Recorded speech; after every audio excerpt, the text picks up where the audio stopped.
तो समझते हैं verification of law of photoelectric effect कि आइंस्टाइन जी ने जो लेनार्ड मिलकर ने जो 4 लॉ दिए थे फोटोइलेक्ट्रिक इफेक्ट के, उनको 4 लॉ को फोटोइलेक्ट्रिक इफेक्ट के 4 लॉ को आइंस्टाइन जी ने अपनी प्लैंक क्वांटम थ्योरी के बेसिस पर कैसे एक्सप्लेन किया, तो उस एक्सप्लेनेशन को पढ़ना है हमें।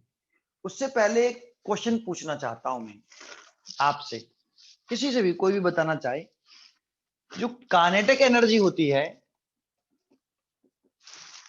ये पॉजिटिव होती है या नेगेटिव होती है या फिर बोथ? काइनेटिक एनर्जी पॉजिटिव और नेगेटिव दोनों होती है। पॉजिटिव होती है।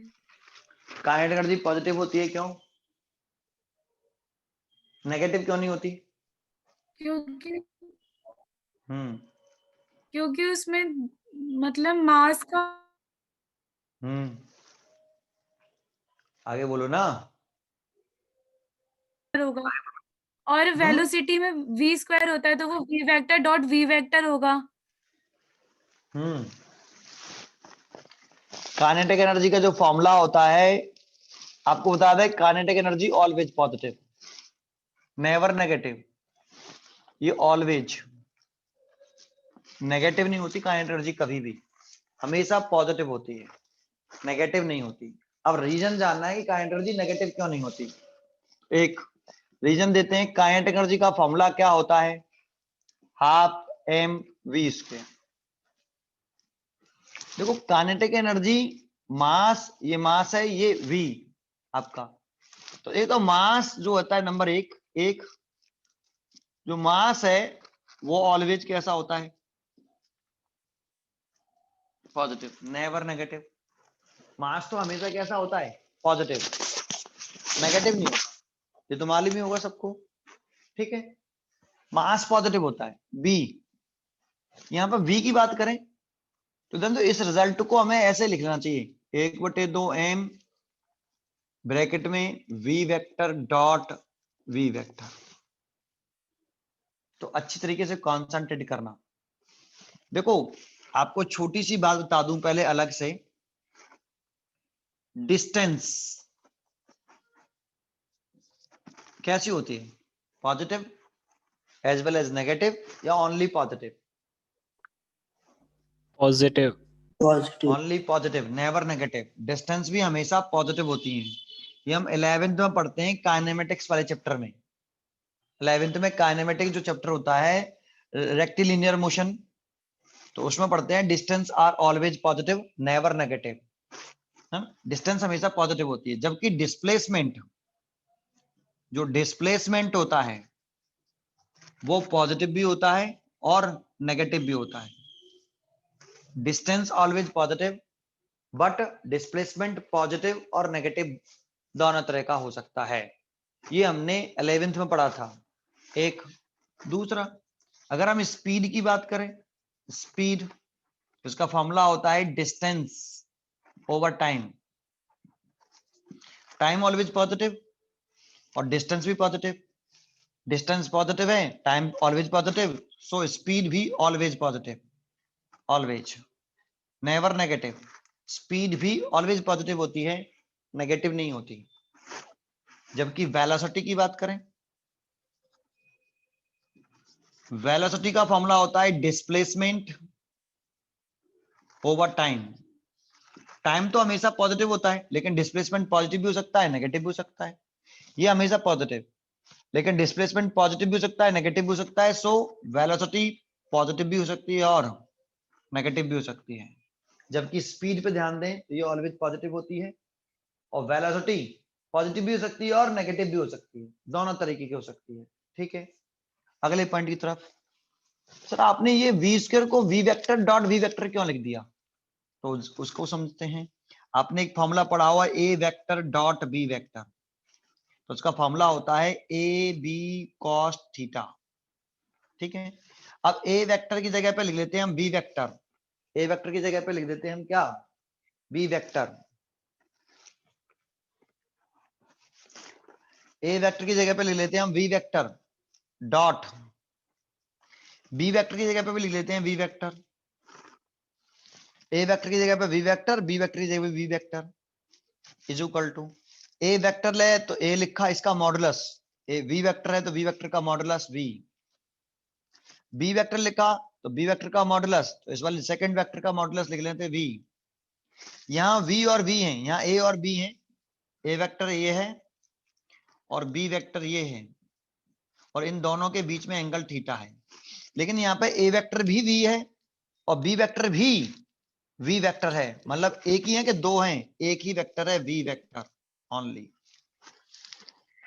इस सेल्फ के साथ डॉट प्रोडक्ट किया है, वी वेक्टर ने सेल्फ के साथ डॉट प्रोडक्ट किया है, ये वाला वी वेक्टर ये रहा, ये वाला वी वेक्टर ये रहा, एक ही वेक्टर है, एक ही वेक्टर ने सेल्फ के साथ डॉट प्रोडक्ट कर लिया।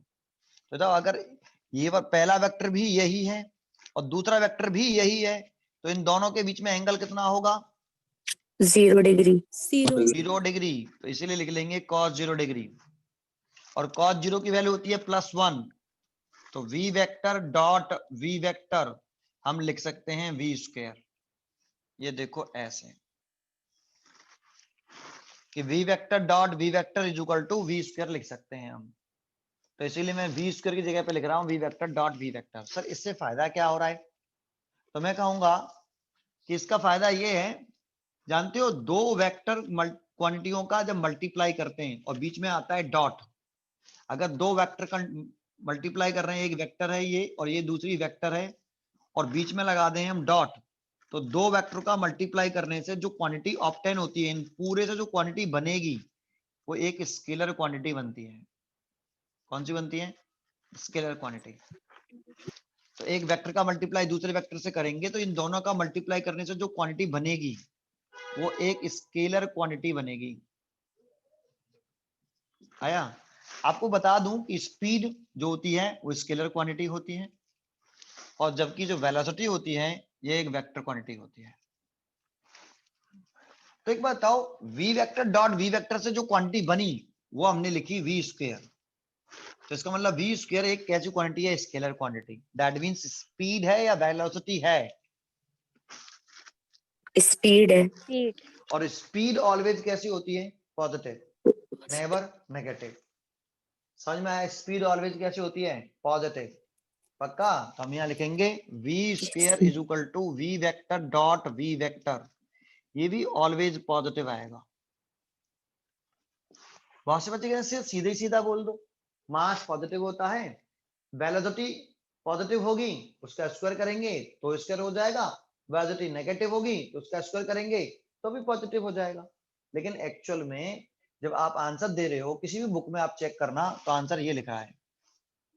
और ये मैं किस बेसिस पर बोल रहे हैं, फिजिक्स की लैंग्वेज में देखें तो हम पहले ये प्रूव करना चाहते हैं कि v स्क्वायर एक स्केलर क्वांटिटी है।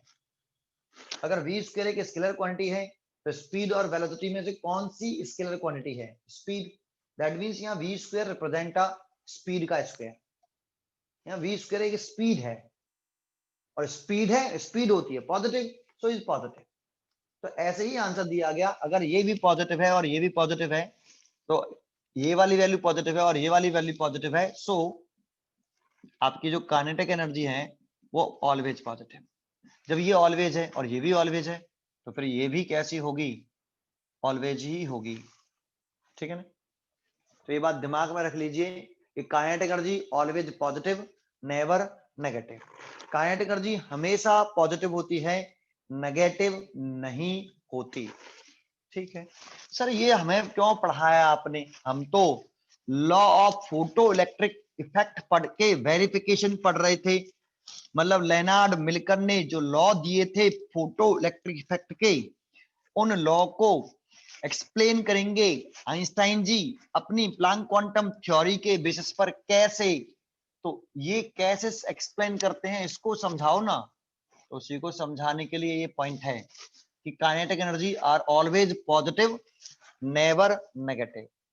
अब एक बात बताओ, एक्सप्लेन कर रहे हैं, एक बात बताओ, ये एक लॉ था कि नहीं फोटो इलेक्ट्रिक इफेक्ट का, कि अगर इंसिडेंट लाइट की फ्रीक्वेंसी थ्रेशोल्ड फ्रीक्वेंसी से कम होगी, मैं लॉ याद दिला रहा हूं आपको, law of photoelectric effect, कि इंसिडेंट लाइट की फ्रीक्वेंसी थ्रेशोल्ड फ्रीक्वेंसी से कम होगी तो इलेक्ट्रॉन रिजेक्टेड नहीं होगा, whatever may be the intensity of the incident light. अगर इंसिडेंट लाइट की फ्रीक्वेंसी थ्रेशोल्ड फ्रीक्वेंसी से कम होती है तो इलेक्ट्रॉन इजेक्टेड नहीं होता है, चाहे हम इंटेंसिटी कितनी भी कर दें।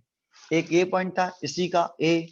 दूसरा पॉइंट था अगर इंसिडेंट लाइट की फ्रीक्वेंसी थ्रेशोल्ड फ्रीक्वेंसी के, सर आपकी वीडियो चली गई है। अगर इंसिडेंट लाइट की फ्रीक्वेंसी थ्रेशोल्ड फ्रीक्वेंसी से बराबर है, अगर इंसिडेंट लाइट की फ्रीक्वेंसी थ्रेशोल्ड फ्रीक्वेंसी के बराबर है तो उस वाली कंडीशन में इलेक्ट्रॉन इजेक्ट हो जाएगा, बट जो इलेक्ट्रॉन इजेक्ट होगा उसकी काइनेटिक एनर्जी 0 होगी। 0। और तीसरा स्टेटमेंट था इसमें, अगर इंसिडेंट लाइट की फ्रीक्वेंसी ग्रेटर देन है थ्रेशोल्ड फ्रीक्वेंसी से तो इलेक्ट्रॉन इजेक्ट होगा, इलेक्ट्रॉन निकलेगा, बट जो इलेक्ट्रॉन निकलेगा उसकी काइनेटिक एनर्जी 0 नहीं होगी। यही तो, ये एक ही लॉ था कि 3 लॉ हैं? ये एक ही लॉ है। ये एक ही लॉ है। इसी लॉ को अब आइंस्टाइन एक्सप्लेन कर रहा है according to Planck quantum theory. जो आइंस्टाइन जी ने प्लैंक क्वांटम थ्योरी दी थी उसके बेसिस पर इसको कैसे एक्सप्लेन करा उन्होंने। तो कैसे किया, तो उन्होंने क्या कहा, अब आइंस्टाइन जी क्या कह रहे हैं भाई,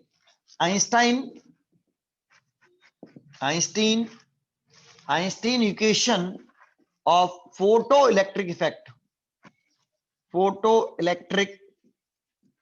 effect, Einstein equation of photoelectric effect लिख लो।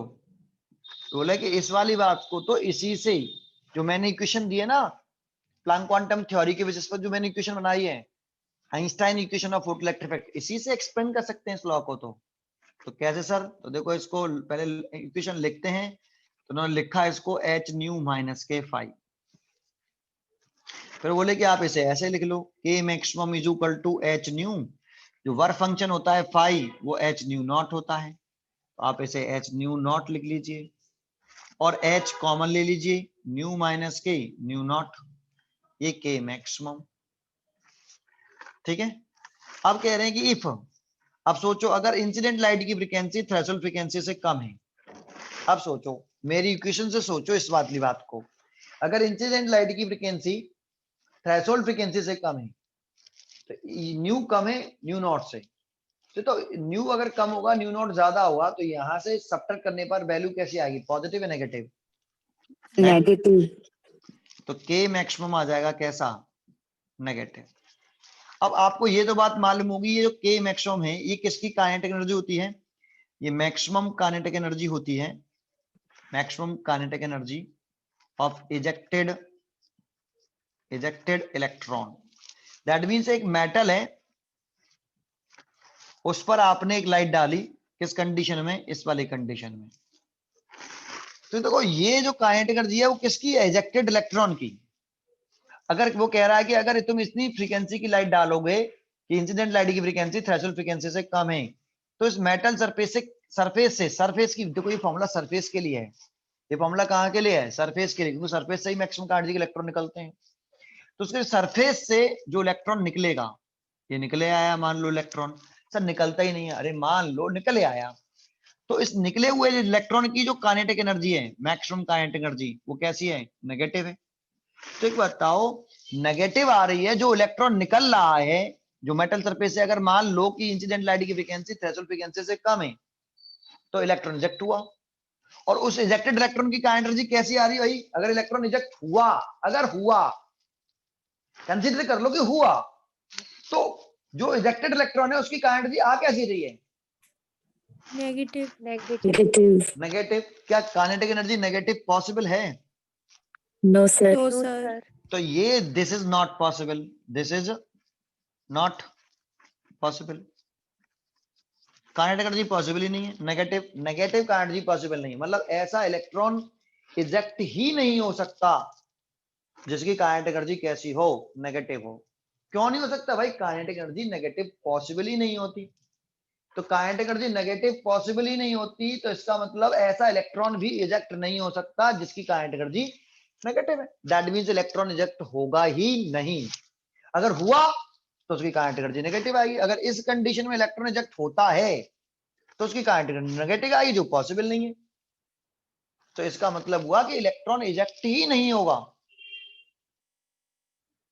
आया कि नहीं? अगर होता है तो नेगेटिव आएगी, जो कि पॉसिबल नहीं है, इसीलिए इलेक्ट्रॉन इजेक्ट नहीं हुआ। किस कंडीशन में? जब इंसिडेंट लाइट की फ्रीक्वेंसी थ्रेशोल्ड फ्रीक्वेंसी से कम होगी।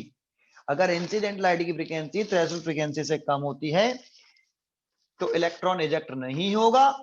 क्यों नहीं होगा? क्योंकि अगर इलेक्ट्रॉन इजेक्ट होता है, इलेक्ट्रॉन इजेक्ट नहीं होगा। क्यों नहीं होगा? क्योंकि अगर इलेक्ट्रॉन इजेक्ट होता है इस कंडीशन में तो उसकी काइनेटिक एनर्जी नेगेटिव आएगी, जो कि पॉसिबल नहीं होती, जो कि पॉसिबल नहीं होती। तो हम कहेंगे इंसिडेंट लाइट की फ्रीक्वेंसी थ्रेशोल्ड फ्रीक्वेंसी से कम होती तो इलेक्ट्रॉन इजेक्ट नहीं होगा।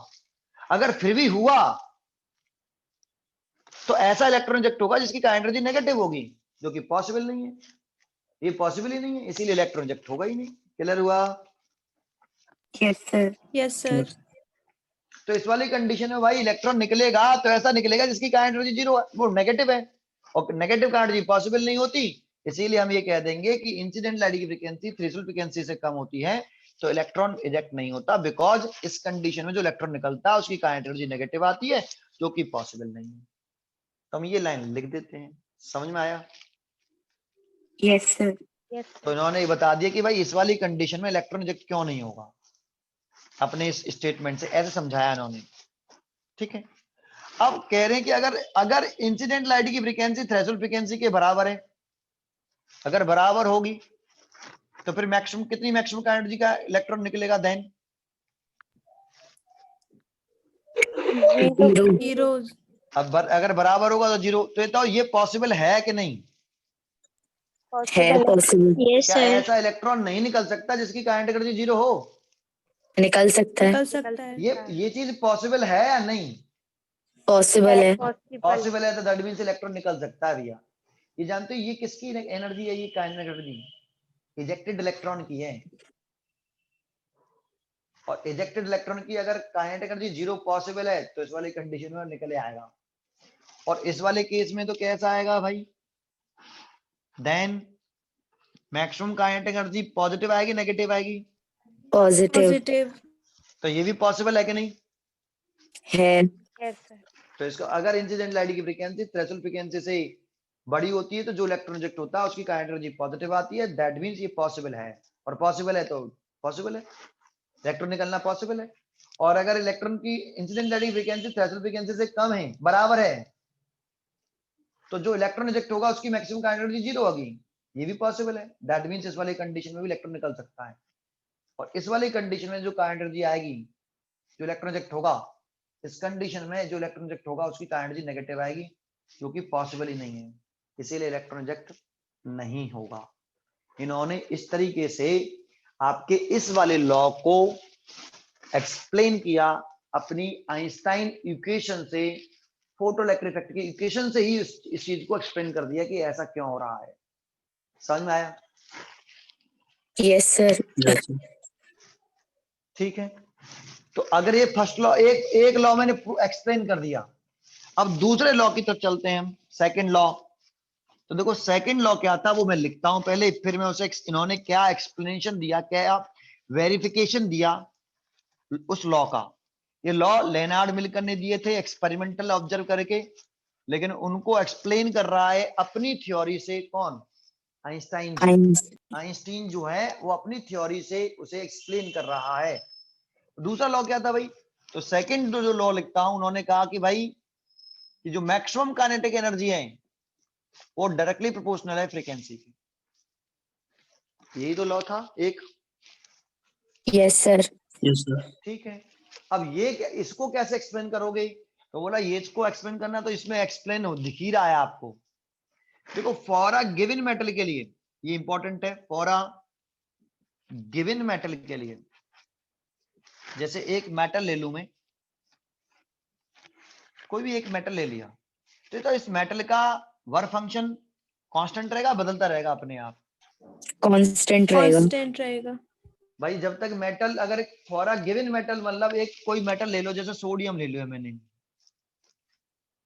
तो जब तक ये सोडियम मटेरियल का रहेगा तब तक इसका वर्क फंक्शन सेम ही रहने वाला है, चेंज नहीं होने वाला। तो फॉर अ गिवन मेटल के लिए फाई कैसा? कांस्टेंट। एंड हम ये तो जानते ही हैं कि एच क्या है? प्लैंक कांस्टेंट है, तो ये तो पहले से ही कांस्टेंट है। तो इस इक्वेशन में देखो H तो कांस्टेंट टर्म है ही है, और फॉर अ गिवन मेटल के लिए फाई भी कैसा टर्म है, कांस्टेंट टर्म है। तो ये भी कांस्टेंट है, ये भी कांस्टेंट है, तो फ्रीक्वेंसी का इस मैक्सिमम का एनर्जी के साथ कैसा रिलेशन है, K maximum is directly proportional to frequency की। देखो ये आपका क्या है, सेकंड लॉ है जो मैं प्रूव करके दिखा रहा हूं। समझ में आया? Yes sir. अब तीसरा लॉ क्या था, लेनार्ड मिल्टन का law of photoelectric effect, जो थर्ड लॉ था वो था N proportional to I। N क्या है यहाँ पे, N है number of ejected electron per second, और I क्या है, I है इंटेंसिटी ऑफ इंसिडेंट लाइट। तो यहां ये लॉ था कि अगर इंटेंसिटी इंक्रीज करते हैं तो इजेक्टेड नंबर ऑफ इलेक्ट्रॉन भी पर सेकंड में, जो इलेक्ट्रॉन इजेक्ट होते हैं पर सेकंड, वो भी इंक्रीज होते हैं। अगर आप लाइट की इंटेंसिटी बढ़ाओगे तो ejected number of electron increase होंगे। ये कैसे प्रूव करोगे, तो लेनार्ड मिल्टन अगर सोचे तो वो सोच रहा है, देखो अब तो इसमें ना तो इंटेंसिटी है और ना ही नंबर ऑफ, अभी तक इसी इक्वेशन से ये वाला लॉ एक्सप्लेन किया और इसी इक्वेशन से ये वाला एक्सप्लेन किया। अब इस वाले लॉ को कैसे एक्सप्लेन करेंगे इस वाली इक्वेशन से, तो सोच रहे हैं, लेकिन जरा समझो, इन्होंने ये इक्वेशन ही थोड़ी बोली है, पूरा सेंटेंस बोला है प्लैंक क्वांटम थ्योरी का। Light travel in the form of photon. Light किसके फॉर्म में ट्रेवल करती है, फोटोन। और फोटोन क्या है, फोटोन क्या है, पार्टिकल। एनर्जी का एनर्जी एक, पैकेट। एनर्जी का एक क्या है, बंडल या पैकेट्स है, एनर्जी का एक बंडल या पैकेट। पैकेट्स है। तो इसको कैसे एक्सप्लेन किया, तो एक बात बताओ, जो कल मैंने प्रॉपर्टी पढ़ाई थी फोटोन की, वो दो प्रॉपर्टी थर्ड और फोर्थ, वो आना बहुत जरूरी है। तो मैंने आपको थर्ड प्रॉपर्टी क्या पढ़ाई थी फोटोन की, उसे थोड़ा सा याद दिलाता हूं। मैंने कहा था कि अगर ये लाइट सोर्स है और इससे न्यू फ्रीक्वेंसी, इस लाइट सोर्स की फ्रीक्वेंसी न्यू है, लाइट निकाल रहा है, तो इसमें फोटोन निकलते हैं 1 2 3 4, और अगर इनकी सबकी फ्रीक्वेंसी सेम है तो इस फोटोन की एनर्जी कितनी होगी, एच न्यू। इस फोटोन की एनर्जी एच न्यू, इस फोटोन की एनर्जी एच न्यू, इस फोटोन की एनर्जी एच न्यू। तो एनर्जी ऑफ फोटोन किस पर डिपेंड करती है, energy of photon. Frequency. Photon क्या है, एनर्जी का एक बंडल्स है, small bundles of energy, photon. तो ये जो होगी एनर्जी ई, वो होता है एच न्यू। तो और ये एनर्जी ऑफ फोटोन जो है वो डिपेंड करता है किस पर, energy of photon is depends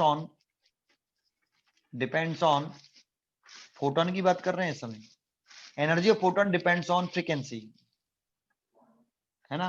और इसी में बोला था एंड, एनर्जी ऑफ फोटोन किससे इंडिपेंडेंट होती है, energy of photon, intensity.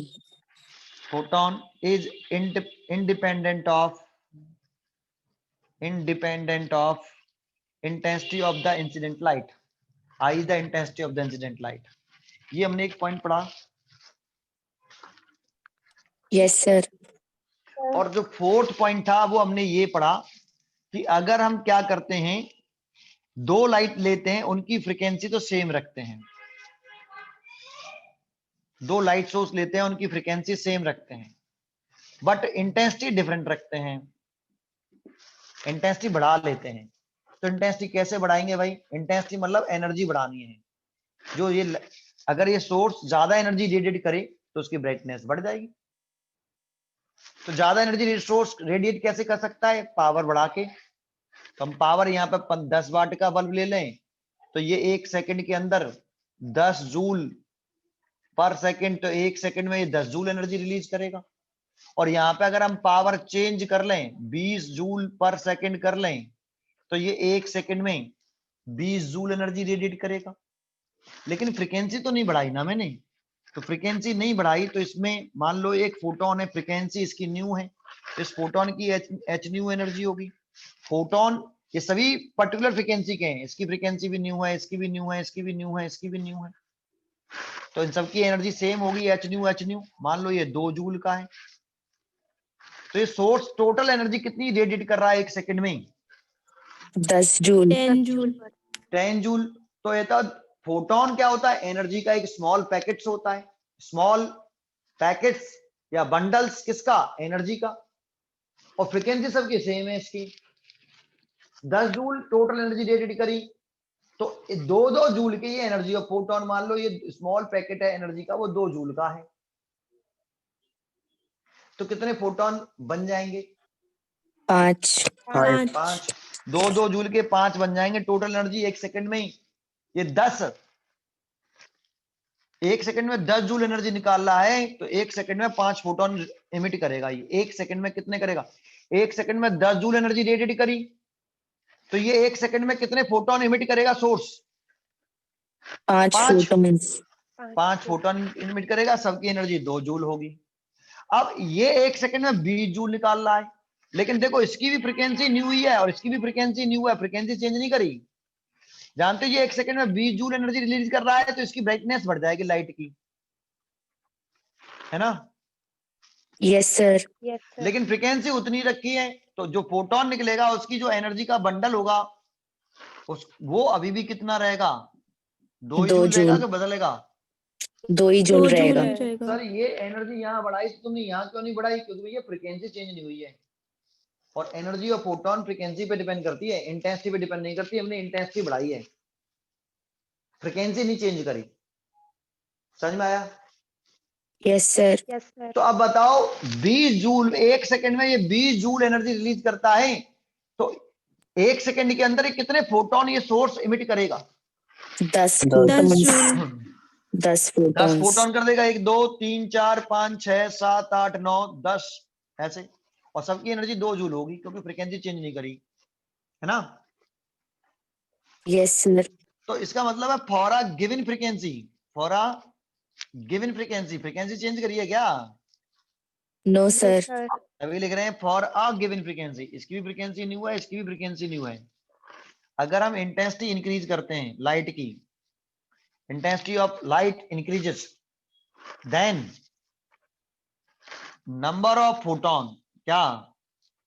Number of photon per second emitted per second, number of photon emitted by source emitted per second कहते हैं, पर सेकेंड, ये भी क्या हो जाते हैं? इंक्रीज। क्योंकि यहाँ आई इंटेंसिटी पर ये 5 फोटोन निकाल रहा था, जैसे इंटेंसिटी बढ़ाई लेकिन फ्रीक्वेंसी नहीं बढ़ाई, फ्रीक्वेंसी नहीं बढ़ानी है, केवल इंटेंसिटी बढ़ाई, तो हमने देखा कि नंबर ऑफ फोटोन तो बढ़ गए लेकिन एनर्जी फोटोन की वो नहीं बढ़ी, फोटोन की एनर्जी सेम ही रही। यहाँ पे भी 2 जूल है, यहाँ पे भी 2 जूल है। फ्रीक्वेंसी क्यों नहीं बढ़ी? वो एनर्जी फोटोन क्यों नहीं बढ़ी? क्योंकि फ्रीक्वेंसी सेम रही। अब सोचो यार, इंटेंसिटी बढ़ेगी तो ब्राइटनेस बढ़ेगी, ब्राइटनेस क्यों बढ़ेगी? क्योंकि एनर्जी रिलीज ज्यादा कर रहा होगा, वो एनर्जी ज्यादा रिलीज करेगा तो छोटे छोटे एनर्जी के बंडल भी तो ज्यादा बन जाएंगे ना। Yes sir. क्या ये लॉ प्रूफ हुआ?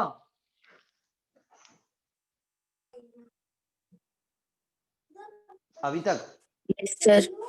कहाँ प्रूफ हुआ? सर मतलब बस फ्रीक्वेंसी को कांस्टेंट रखना पड़ेगा बट। अरे कहा, ये प्रूफ तो हुआ ही नहीं है। यहाँ तो ये इजेक्टेड इलेक्ट्रॉन है, इंटेंसिटी का इलेक्ट्रॉन के साथ डायरेक्ट रिलेशन है, इंटेंसिटी बढ़ाने से इजेक्टेड इलेक्ट्रॉन बढ़ते हैं। इन्होंने तो ये कहा था, और ये क्या कह रही? तो सर फोटॉन सर अभी पहले yes, sir, उसको, photons अरे हैं। कनेक्ट मत करो यार, कनेक्ट मत करो अभी, बस जो मैं पूछ रहा हूं उसका जवाब दो। अभी ये प्रूफ हो गया कि नहीं? नो सर नहीं हुआ। अभी नहीं हुआ क्योंकि ये तो इजेक्टेड इलेक्ट्रॉन है, इंटेंसिटी बढ़ाने से इजेक्टेड नंबर ऑफ इलेक्ट्रॉन बढ़ने चाहिए पर सेकंड में, इजेक्टेड इलेक्ट्रॉन। लेकिन आइंस्टाइन जी तो किसके बारे में बता रहे हैं? इंटेंसिटी ऑफ लाइट बढ़ाने से फोटोन इमिटेड, फोटोन जो सोर्स से इमिट फोटोन इमिट होते हैं वो बढ़ते हैं। समझ में आया? Yes sir. और सिंपल सी बात है, इंटेंसिटी बढ़ाने का मतलब क्या है? एनर्जी बढ़ाना। और एनर्जी बढ़ाने का मतलब क्या है? कि स्मॉल एनर्जी के जो बंडल बनने हैं वो ज्यादा बंडल बन जाएंगे। अब स्मॉल एनर्जी के फोटोन क्या था, स्मॉल बंडल था एनर्जी का। जब तुम एनर्जी बढ़ा दोगे तो एनर्जी के स्मॉल बंडल्स ज्यादा बन जाएंगे, नंबर ऑफ फोटॉन्स बढ़ जाएंगे इमिटेड जो सोर्स से हो रहे होंगे। इंटेंसिटी ऑफ लाइट बढ़ाने का मतलब क्या होता है, इंटेंसिटी ऑफ लाइट इंक्रीज करने का मतलब है नंबर ऑफ फोटोन इमिटेड पर सेकंड जो सोर्स से इमिट हो रहे हैं वो इंक्रीज हो जाएंगे। क्योंकि इंटेंसिटी बढ़ी तो एनर्जी बढ़ी, और एनर्जी बढ़ने का मतलब है कि जो स्मॉल एनर्जी के जो बंडल्स हैं उनकी संख्या बढ़नी चाहिए, ठीक है नहीं, तो नंबर ऑफ फोटोन इमिटेड पर सेकंड इंक्रीज हो जाएंगे। समझ में आया कि नहीं, पहले जो बताओ। Yes sir. Yes sir. लेकिन अभी तो ये आइंस्टाइन ने क्या कहा, इंटेंसिटी बढ़ाने का, इंटेंसिटी ऑफ लाइट बढ़ाने का, भाई सुन, फॉर अ गिवन फ्रीक्वेंसी पर अगर आप क्या करते हो, इंटेंसिटी ऑफ लाइट इंक्रीज करते हो, तो इसका मतलब है कि इंटेंसिटी जैसे इंक्रीज करोगे तो जो फोटोन है, जो सोर्स फोटोन इमिट कर रहा है, यहाँ पे 5 फोटोन इमिट कर रहा है सोर्स, सोर्स मेटल नहीं, सोर्स 5 फोटोन इमिट कर रहा है, तो इंटेंसिटी जैसे बढ़ाएंगे तो वो पहले की कंपेयरिंग ज्यादा फोटोन इमिट करेगा, तो number of emitted photon increase होंगे। इससे क्या होगा, तो इससे ये होगा, देखो इंटेंसिटी यहाँ बढ़ाई है, तो इससे क्या हुआ, अब ये मेटल बना लिया मैंने, यहाँ पर भी इसके नीचे मेटल, आपने इंटेंसिटी बढ़ाई तो यहाँ पर कितने, इस मेटल पर अब कितने फोटोन इंसिडेंट हो रहे हैं, 5 फोटॉन्स। तो इसमें 5 फोटोन इंसिडेंट हो रहे हैं और इसमें 10 फोटॉन्स।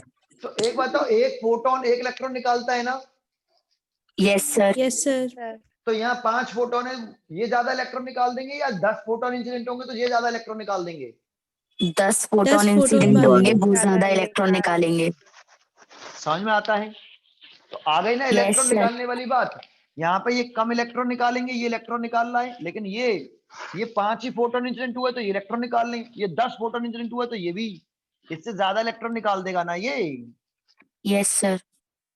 नहीं आया बेटा, आ गया सर।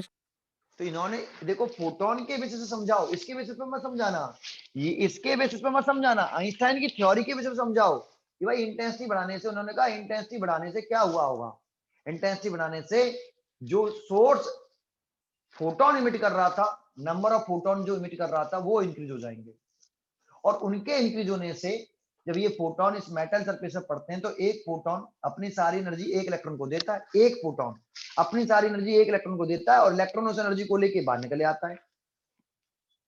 तो एक फोटोन एक इलेक्ट्रॉन निकालता है कि नहीं निकालता है, तो यहाँ फोटोन है 5 और यहाँ फोटोन है 10, तो यहाँ ज्यादा इलेक्ट्रॉन निकलेंगे या यहाँ ज्यादा इलेक्ट्रॉन निकलेंगे, सेकंड वाले में ज्यादा निकलेंगे। तो निकले ज्यादा कि नहीं, तो ये किसके बेसिस पे बता रहा है, फोटोन के बेसिस पे बता रहा है ना कि ज्यादा इलेक्ट्रॉन निकलेंगे। और फिर इनडायरेक्टली सोचो तो यहाँ इंटेंसिटी कम है, यहाँ इंटेंसिटी ज्यादा है, इंटेंसिटी बढ़ाई तभी तो नंबर ऑफ फोटोन बढ़े, और नंबर ऑफ फोटोन बढ़े तो इजेक्टेड नंबर ऑफ इलेक्ट्रॉन भी बढ़े। समझ में आया? Yes sir. तो ये वाला स्टेटमेंट अब एक्सप्लेन हो गया कि नहीं? यस सर, अब हो गया। अब हो गया, ये अब एक्सप्लेन कर दिया। देखो ये तीसरा लॉ एक्सप्लेन कर दिया इन्होंने। कितने लॉ थे फोटोइलेक्ट्रिक इफेक्ट के? 4 लॉ। तो जो चौथा लॉ था वो क्या था कि जैसे ही इलेक्ट्रॉन लाइट डालते हैं तो लाइट डालने में और इलेक्ट्रॉन इमिट होने में जो समय लगता है वो 10 की पावर -9 सेकंड से भी कम लगता है। कम लगता है। जानते, इसको हम एक्सप्लेन नहीं कर सकते, तो इसको एक्सप्लेन नहीं किया, बस केवल इन 3 लॉ का उन्होंने वेरिफिकेशन दिया। ये 3 ही लॉ मेन थे। समझ में आया कि नहीं? Yes sir. ये तीनों का अगर वेरिफिकेशन पूछता है कि देखो एक क्वेश्चन ऐसे आता है कि लॉ ऑफ फोटोइलेक्ट्रिक इफेक्ट बताओ, state the law of photoelectric effect, तो स्टेट करना है। लेकिन अगर कहता है आइंस्टाइन ने लॉ ऑफ फोटोइलेक्ट्रिक इफेक्ट को कैसे वेरीफाइड किया, कैसे एक्सप्लेन किया, लॉ ऑफ फोटोइलेक्ट्रिक इफेक्ट को आइंस्टाइन ने कैसे एक्सप्लेन किया, ये वाले 3 पॉइंट लिखने होते हैं जो हम वेरिफिकेशन पढ़ रहे हैं। अगर वो कहता है कि state the law of photoelectric effect, तो वो लॉ लिखने हैं जो 4 पीछे हमने पढ़े, वेरिफिकेशन नहीं देना है। समझ में आया? Yes sir. ठीक है, तो देखो वेरिफिकेशन पढ़ लीजिए आप, ये मैंने बता दिया आपको। फिर आगे एक पॉइंट और बताता हूं, फिर छोड़ता हूं।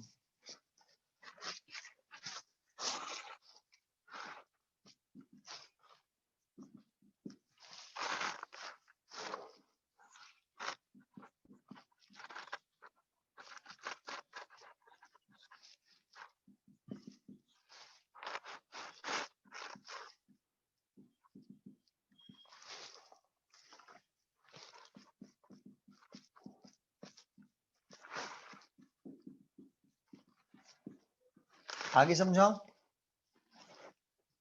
Yes sir. देखो आगे इसमें आइंस्टाइन जी का बस एक पॉइंट और सुन लो, फिर ये खत्म होता है। देखो यहाँ एक बहुत ही इंटरेस्टेड बात कही इन्होंने, आइंस्टाइन जी ने, बहुत ही इंटरेस्टेड। वो क्या थी जरा समझो। जो हम सोच रहे हैं उससे बिल्कुल अलग। हम क्या सोच रहे हैं कि हम ये सोच रहे हैं कि भाई आइंस्टाइन जी ने बताया कि जब किसी मेटल सरफेस पर एक फोटोन डालते हैं, एक, तो ये फोटोन अपनी सारी एनर्जी सरफेस वाले किसी इलेक्ट्रॉन को दे देता है। हम सरफेस वाले इलेक्ट्रॉन की बात ही क्यों कर रहे हैं समझ में आ रहा है? क्योंकि आइंस्टाइन ने जो इक्वेशन दी थी मैक्सिमम काइनेटिक एनर्जी वाली, तो मैक्सिमम काइनेटिक एनर्जी वाला इलेक्ट्रॉन कौन सा होता है, सरफेस वाला या इनर वाला? सरफेस वाला। वाला। सरफेस वाला ही होता है। और सरफेस वाला होता है तो सरफेस वाले इलेक्ट्रॉन की भी बात करेंगे हम इस समय, इनर वाले की बात नहीं कर रहे, क्योंकि उसके लिए फॉर्मूला अलग होता है। ठीक है, तो ये देखो, ये फोटोन अपनी सारी एनर्जी सरफेस पर लाई करने वाले किसी इलेक्ट्रॉन को दे देता है, और उस इलेक्ट्रॉन उस एनर्जी को ले लेता है और बाहर निकल आता है। अगर ये, और बाहर कब निकलता है ये तो मालूम है ना, जब एच न्यू किससे बड़ा हो, वर्क फंक्शन से। वर्क फंक्शन से। ये तो याद है ना, अगर एच न्यू वर्क फंक्शन से कम होगा, अगर इस फोटोन की एनर्जी वर्क फंक्शन से कम होगी तो इलेक्ट्रॉन रिजेक्ट हो, नहीं होगा। नहीं होगा। क्योंकि किसी भी इलेक्ट्रॉन को मेटल सरफेस से बाहर निकलने के लिए कम से कम कितनी एनर्जी चाहिए ही चाहिए? उस मेटल के वर्क फंक्शन के बराबर। ये बात तो जानते ही हो। तो मैं तो इसी कंडीशन में बोल रहा हूँ कि एच न्यू बड़ा है किससे, 5 से। ठीक है, तो ये तो जब ये एच न्यू डाला जाएगा, एक फोटोन है जिसकी एनर्जी इस मेटल के वर्क फंक्शन से ज्यादा है, तो ये फोटोन जब इस इलेक्ट्रॉन को एनर्जी देगा तो ये इलेक्ट्रॉन क्या होता है, बाहर निकल आता है सरफेस से। यही तो बोलते हैं। Yes sir. यस तो हमें ऐसा लगता है, हम ऐसा इसका मतलब ये निकाल लेते हैं, हम ये मतलब निकाल लेते हैं कि एक फोटोन अगर इस कंडीशन में है तो एक फोटोन एक इलेक्ट्रॉन निकालता है। एक फोटोन अगर एक इलेक्ट्रॉन निकालता है तो 5 फोटोन कितने इलेक्ट्रॉन निकालेंगे? 5 इलेक्ट्रॉन। तो ये ही हम गलत मीनिंग निकाल लेते हैं कि एक फोटोन अगर एक इलेक्ट्रॉन निकाल रहा है तो हम 5 फोटोन डालेंगे तो 5 इलेक्ट्रॉन निकालेगा, 10 फोटोन डालेंगे तो वो 10 इलेक्ट्रॉन निकालेगा। ऐसा मीनिंग निकाल लेते हैं, जबकि ये रॉन्ग है। आइंस्टाइन जी कह रहे हैं, मैं नहीं कह रहा ऐसा। आइंस्टाइन जी का कहना था कि आप ये मत समझना कि एक फोटोन एक इलेक्ट्रॉन निकालता है, एक फोटोन डालने से एक इलेक्ट्रॉन निकलता है, तो आप उससे ज्यादा फोटोन डालोगे, जैसे 5 फोटोन डालोगे तो 5 इलेक्ट्रॉन निकलते हैं, 10 फोटोन डालोगे तो 10 इलेक्ट्रॉन निकलते हैं। ऐसा नहीं है। एक फोटोन एक इलेक्ट्रॉन निकालता है तो 5 फोटोन 5 इलेक्ट्रॉन निकालेगा, ऐसा बिल्कुल भी नहीं है। ये कौन कह रहा है? आइंस्टाइन। आइंस्टीन जी कह रहे हैं ये। तो इनसे पूछा गया तो फिर क्या होता है फिर एक्चुअल में, तो ये बोले कि भाई एक फोटोन अगर एक इलेक्ट्रॉन निकालता है तो इसका मीनिंग ये कभी नहीं है कि 5 फोटोन 5 इलेक्ट्रॉन निकालेंगे। तो फिर क्या हुआ, 5 फोटोन।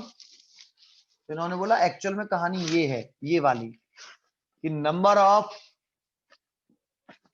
इजेक्टेड इलेक्ट्रॉन हमेशा कम होते हैं किससे, नंबर ऑफ इंसिडेंट फोटोन से। इन्होंने कहा भाई कि इजेक्टेड इलेक्ट्रॉन हमेशा कम होंगे किससे, नंबर ऑफ इंसिडेंट फोटोन से। फोटोन से। तो ऐसा नहीं, देखो एक इलेक्ट्रॉन एक फोटोन डालें तो एक इलेक्ट्रॉन निकल रहा है, तो इसका मतलब ही नहीं 5 फोटोन डालोगे तो 5 इलेक्ट्रॉन निकलेंगे। हो सकता है कि 5 फोटोन डालें तो निकलें कितने इलेक्ट्रॉन, 3 इलेक्ट्रॉन निकलेंगे, 5 नहीं निकलेंगे। हमेशा फोटोन ज्यादा होंगे। देखो यहाँ पे एक इलेक्ट्रॉन डाला, एक फोटोन डाला था, कितने इलेक्ट्रॉन निकले, एक इलेक्ट्रॉन। एक। यहाँ पे 5 फोटोन डाले, कितने इलेक्ट्रॉन निकले? 3 इलेक्ट्रॉन। 3। तो एक बात बताओ, यहाँ पर 5 फोटोन क्यों है, यहाँ 1 फोटोन क्यों? क्योंकि यहाँ इंटेंसिटी कम रही होगी तो 1 फोटोन ही निकल रहा है, इमिट कर रहा है सोर्स। यहाँ इंटेंसिटी बढ़ा दी होगी तो 5 फोटोन निकलने शुरू हो गई। तो इस तो इंटेंसिटी बढ़ाने से इजेक्टेड इलेक्ट्रॉन बढ़ते हैं कि नहीं? बढ़ते हैं। यस सर, बढ़ते हैं। बढ़ते हैं, लेकिन इसका मतलब ये नहीं कि 5 फोटोन डालें तो 5 ही इलेक्ट्रॉन निकलेंगे, बढ़ जरूर जाएंगे। यहाँ 1 फोटोन निकल रहा था, यहाँ 3 फोटोन निकल रहे हैं। तुमने अगर सॉरी नंबर ऑफ फोटोन बढ़ाए तो इजेक्टेड इलेक्ट्रॉन बढ़े घटे? बड़े। बड़े। नंबर ऑफ फोटोन बढ़ाए तो इजेक्टेड इलेक्ट्रॉन बढ़ गए, लेकिन इसका मतलब ये मत निकालना कि 5 फोटोन 5 ही इलेक्ट्रॉन निकालेगा। जैसे यहाँ 5 फोटोन 3 इलेक्ट्रॉन निकाल रहा है तो 10 फोटोन कितने निकालेगा? ये थोड़ी 6 ही निकालेगा, कुछ भी हो सकता है, मतलब बढ़ जाएंगे। समझ में आया? Yes sir. Yes sir. लेकिन 10 इलेक्ट्रॉन निकलेंगे ऐसा नहीं है। नंबर ऑफ इंसिडेंट फोटोन हमेशा ज्यादा होते हैं, किससे? इजेक्टेड नंबर ऑफ इलेक्ट्रॉन से। ये समझ में आई? Yes sir. Yes sir. Sir. तो यही लाइन लिख रही है आपको, यही लाइन लिख रही है नोट नंबर 1 में और नोट नंबर 2 में। आप नोट नंबर 1 देखो, 3 नोट लिख रहे हैं वेरिफिकेशन के बाद पेज नंबर 9 पर। पेज नंबर 9 पर नोट नंबर 1, नोट नंबर 2 और नोट नंबर 3। नोट नंबर 3 में पहले पढ़ा चुका हूं आपको। नोट 1, नोट 2 आप रीड कर लीजिए।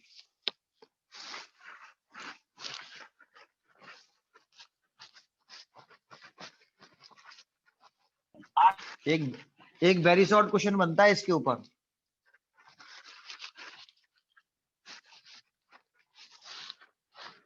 और देखो इस चीज को ऐसे भी बोल सकते हैं हम, इस चीज को ऐसे बोल सकते हैं, नंबर ऑफ इंसिडेंट फोटोन है ना, फोटॉन्स। तो देखो इसको इसके नीचे लाके बोल सकते हैं ऐसे, number of ejected electron divided by, इसको इसके नीचे ले आओ, नंबर ऑफ इंसिडेंट फोटॉन्स। जब इसके इसके नीचे लेके आओगे तो लेस देन 1 ही तो आएगा ऐसे ही। तो यस ऐसे लिख सर। सकते हो the ratio of number of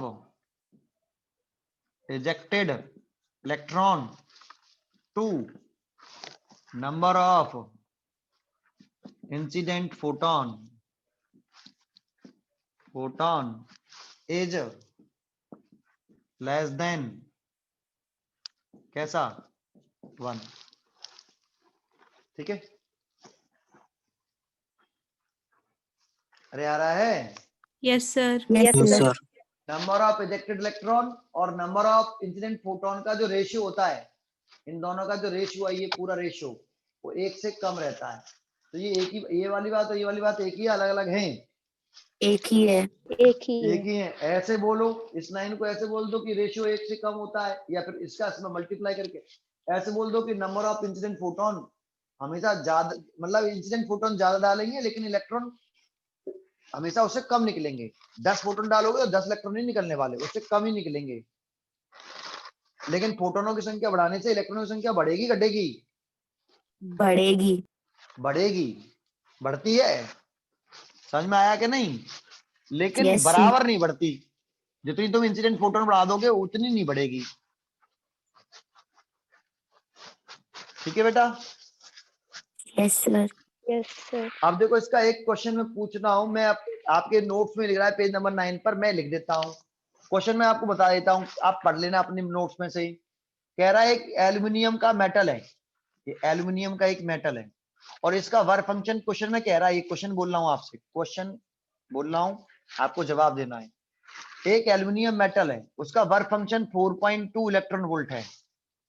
फिर कह रहा है कि इस पर 2 फोटोन डाल रहे हैं, 2 फोटोन, ये 2 फोटोन हो गए, 2 फोटोन इंसिडेंट कर रहे हैं और ईच की फोटोन की एनर्जी 2.5 इलेक्ट्रॉन वोल्ट है। ये एनर्जी ऑफ फोटोन है, एनर्जी ऑफ ईच फोटोन। इस वाले फोटोन की एनर्जी भी 2.5 है, दूसरे वाले फोटोन की भी 2.5 है। तो बताओ इलेक्ट्रॉन इजेक्ट होगा इस मेटल सरफेस से या नहीं होगा? नहीं होगा। नहीं होगा। क्यों नहीं होगा? फोटॉन की वर्क फंक्शन से कम है क्योंकि इसलिए होगा। कोई दूसरा बोले, आवाज नहीं आ रही साफ।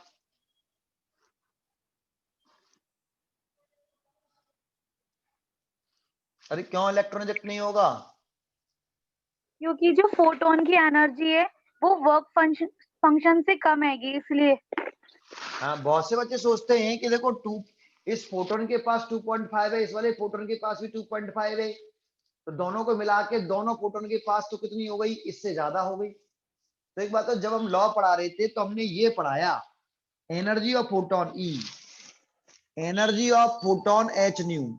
ये कितने फोटोनों की एनर्जी है, एक की या दो की?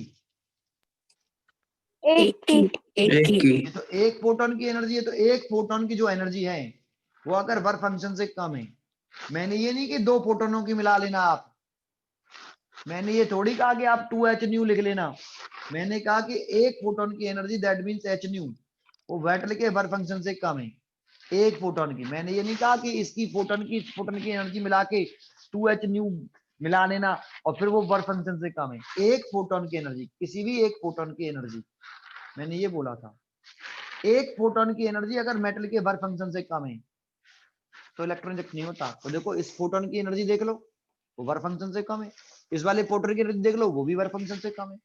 एक की दो को मिला के मत देखो। ये energy of one photon less than work function, electron reject नहीं होगा। Energy of photon, one photon is equal to work function, electron reject होगा, काइनेटिक एनर्जी 0 होगी। Energy of photon is greater than work function, electron reject होगा, kinetic energy 0 नहीं होगी। तो इसमें से किसी भी एक फोटोन की एनर्जी देखो आप, वो ये वाली फोटोन की एनर्जी भी इस 4.2 से कम है, इस वाले फोटोन की एनर्जी भी 1.4.2 से कम है। इन दोनों में से कोई भी फोटोन इलेक्ट्रॉन रिजेक्ट नहीं कर पाएगा, इसीलिए इस मेटल सरफेस से कोई इलेक्ट्रॉन रिजेक्ट नहीं हुआ, क्योंकि इलेक्ट्रॉन रिजेक्ट होने के लिए इस मेटल सरफेस से कोई, आंसर लिखेंगे, आंसर लिख रहे हैं कि मेटल सरफेस से, एल्यूमिनियम मेटल सरफेस से कोई इलेक्ट्रॉन रिजेक्ट नहीं होगा, बिकॉज मेटल सरफेस से इलेक्ट्रॉन रिजेक्ट करने के लिए किसी भी एक फोटोन की एनर्जी वर्क फंक्शन से बराबर या ज्यादा होनी चाहिए। इलेक्ट्रॉन इजेक्ट करने के लिए किसी भी फोटोन की एनर्जी वर्क फंक्शन से ज्यादा या बराबर होनी चाहिए। यहाँ पे ये कैसी है, लेस देन है, इसीलिए इलेक्ट्रॉन इजेक्ट नहीं होगा। ये क्वेश्चन समझ में आया? Yes sir. चलिए दूसरा क्वेश्चन मैं आपसे पूछता हूं, तो सेकंड क्वेश्चन की तरफ चलते हैं। सेकंड क्वेश्चन आप पढ़िए अपने नोट से, फिर भी मैं बता दूंगा क्वेश्चन क्या है, लेकिन फिर भी पढ़ लो अगर आपके पास नोट्स हैं तो जरा ध्यान दो। सेकंड क्वेश्चन ये कह रहा है कि एक मेटल है, इस मेटल की थ्रेशोल्ड फ्रीक्वेंसी न्यू नॉट है।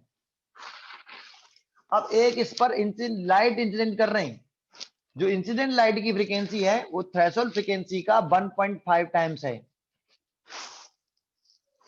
एक लाइट इंसिडेंट कर रहे हैं इस मेटल पर, और जो इंसिडेंट लाइट है वो थ्रेशोल्ड फ्रीक्वेंसी का 1.5 टाइम्स है।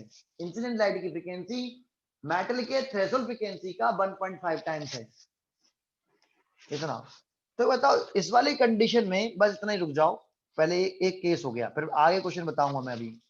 अब पहले ये बताओ, इस वाली कंडीशन में अगर हमें इंसिडेंट लाइट की फ्रीक्वेंसी इस मेटल के थ्रेशोल्ड फ्रीक्वेंसी के 1.5 टाइम्स है, तो इस वाली कंडीशन में इलेक्ट्रॉन इजेक्ट होगा या नहीं होगा? होगा। रिजेक्ट होगा। क्यों होगा? क्योंकि इंसिडेंट लाइट की फ्रीक्वेंसी थ्रेशोल्ड फ्रीक्वेंसी से कैसी है, ज्यादा है। बड़ी है। ज्यादा है। भाई 1.5 है तो 1.5 तो एक से बड़ा हो गया ना। Yes sir. Yes sir. तो इंसिडेंट लाइट की फ्रीक्वेंसी इस थ्रेशोल्ड फ्रीक्वेंसी से ज्यादा है, क्योंकि 1.5 है, 1.5 तो बड़ा हो गया ना एक से। और इस वाली कंडीशन में इलेक्ट्रॉन रिजेक्ट हो जाता है और काइनेटिक एनर्जी भी 0 नहीं होती, तो इस वाले केस में तो इलेक्ट्रॉन रिजेक्ट हो जाएगा। होगा क्या नहीं? होगा। Yes sir. अगर इलेक्ट्रॉन रिजेक्ट होगा तो इसमें करंट फ्लो कर सकता है कि नहीं कर सकता? यस कर सर। सकती है, सकता है। करेगी। अरे भाई अगर हम वही डायग्राम बनाए जो बल्ब वाला बनाते थे, इस पर डाल ले हम ऐसे, इंसिडेंट लाइट की फ्रीक्वेंसी 1.5 न्यू नॉट से ज्यादा, तो इलेक्ट्रॉन रिजेक्ट होगा, और इलेक्ट्रॉन रिजेक्ट हुआ तो करंट फ्लो कर सकता है ना। Yes sir. Yes sir. Chance तो बने इलेक्ट्रॉन करंट फ्लो कर सकता है ना। Yes sir. Yes sir. ठीक है, अब सेकंड पार्ट क्या कह रहा है इसमें, देखो अब सेकंड पार्ट क्या कह रहा है, जरा ध्यान से सुनना। मेटल यही है तो थ्रेशोल्ड फ्रीक्वेंसी तो चेंज होगी नहीं, क्योंकि थ्रेशोल्ड फ्रीक्वेंसी किसकी प्रॉपर्टी है? Nature of Metal material of की। मेटल की। Material of metal. Material of metal पे डिपेंड करती है थ्रेशोल्ड फ्रीक्वेंसी। अब वो कह रहा है कि अगर इंसिडेंट लाइट की जो फ्रीक्वेंसी है, आगे कह रहा है क्वेश्चन में कह रहा है ये, अगर इंसिडेंट लाइट की फ्रीक्वेंसी हाफ कर दें, कितनी कर दें? हाफ कर दें। तो हाफ कर दीजिए भाई, तो हाफ करने पर इंसिडेंट लाइट की फ्रीक्वेंसी न्यू डैश कितनी हो जाएगी? 0.75 0.75 न्यू नॉट। New not. इस वाली फ्रीक्वेंसी का आधा कर दो, कर दिया।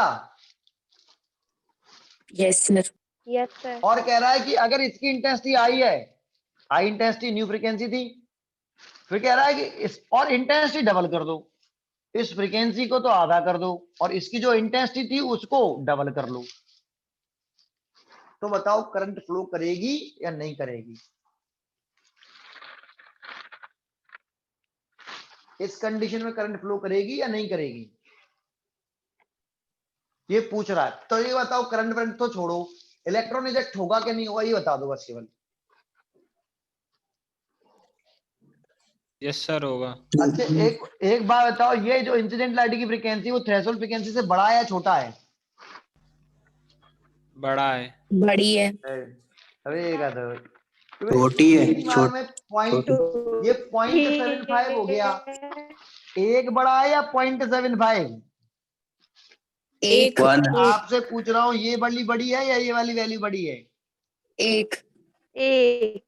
एक का मल्टीप्लाई न्यू नॉट से करेंगे तो न्यू नॉट ही आएगा, और इसका मल्टीप्लाई करेंगे तो 0.75 न्यू नॉट आएगा है। तो ये बताओ, ये वाली वैल्यू थ्रेशोल्ड फ्रीक्वेंसी से कम है या ज्यादा है? इंसिडेंट फ्रीक्वेंसी से कम है। अरे कम है। अब इंसिडेंट लाइट की फ्रीक्वेंसी थ्रेशोल्ड फ्रीक्वेंसी से कम रह गई, कम हो गई, कम। यस क्योंकि सर। थ्रेशोल्ड फ्रीक्वेंसी में तो एक लगा हुआ है और इसमें लगा हुआ है 0.75, तो कम हो गई ना। Yes sir. Yes sir. अरे भैया, ये 1.5 था, ये एक से बड़ा था, ये एक से छोटी वैल्यू है, और एक से छोटी वैल्यू तो कम हो गई ना इंसिडेंट लाइट की फ्रीक्वेंसी थ्रेशोल्ड फ्रीक्वेंसी से। Yes sir. और कम हुई तो इस वाली कंडीशन में इलेक्ट्रॉन रिजेक्ट होगा? No sir. नहीं होगा। याद करो, ये लिख देते कि अगर इंसिडेंट लाइट की फ्रीक्वेंसी थ्रेशोल्ड फ्रीक्वेंसी से कम है तो इलेक्ट्रॉन इजेक्ट नहीं होगा, whatever may Maybe the be the intensity. Intensity of the incident light. याद आया? Yes sir. Yes sir. अगर ये वाली कंडीशन होती है तो इसमें तुम इंटेंसिटी कितनी भी बढ़ा देना, इस वाली कंडीशन में इलेक्ट्रॉन इजेक्ट नहीं नहीं होगा। होगा। तो ये कंडीशन तो यही वाली है कि इंसिडेंट लाइट, जैसे ही आप इंसिडेंट लाइट की फ्रीक्वेंसी आधी करोगे, इंसिडेंट लाइट की फ्रीक्वेंसी पहले क्वेश्चन में इतनी बताई, पहले कह रहा है एक मेटल सरफेस पर 1.5 टाइम्स है थ्रेशोल्ड फ्रीक्वेंसी से इंसिडेंट लाइट की फ्रीक्वेंसी। फिर कह रहा है कि अगर इंसिडेंट लाइट की फ्रीक्वेंसी आधी कर दें तो इसका आधा कर दो और इंटेंसिटी डबल कर लें। तो अगर ऐसा कर दिया तो अब ये इंसिडेंट लाइट की फ्रीक्वेंसी थ्रेशोल्ड फ्रीक्वेंसी से कम हो गई तो इलेक्ट्रॉन इजेक्ट नहीं होगा। नहीं होगा। और इंटेंसिटी डबल कर ली है तब भी हो जाएगा क्या? नहीं नो होगा। सर। No sir. पहले एक कंडीशन बन जाए तो इंटेंसिटी कितनी ही बढ़ा लो, इलेक्ट्रॉन इजेक्ट नहीं होता है, मालूम है ना आपको? Yes sir. अगर इलेक्ट्रॉन ही इजेक्ट नहीं हुआ तो अब करंट फ्लो कर सकेगी क्या? No sir. No no sir. Sir. भाई इलेक्ट्रॉन ही अगर इजेक्ट नहीं होगा तो कलेक्ट भी नहीं होगा, यस तो कोई सर। करंट फ्लो नहीं कोई भी करंट करेगी। फ्लो, होगा। नहीं करेगी। तो इसमें करंट कितनी फ्लो करेगी इस वाली कंडीशन में? जीरो। जीरो। तो यही आंसर हो गया। वहां पर लिखेंगे अगर इंसिडेंट लाइट की फ्रीक्वेंसी का हम हाफ कर देते हैं तो इंसिडेंट लाइट की फ्रीक्वेंसी थ्रेशोल्ड फ्रीक्वेंसी से कम हो जाती है, तो इलेक्ट्रॉन रिजेक्ट नहीं होगा चाहे हम इंटेंसिटी कितनी भी इंक्रीज कर लें। ये आंसर लिख देंगे, इसमें चेक कर लो। नहीं समझ में आ गया ये question? Yes sir. Yes sir. ठीक है, अब इससे आगे जाइए, अगला एक क्वेश्चन और लिख रहा है, तो वो क्वेश्चन क्या है मैं आपको बताता हूं।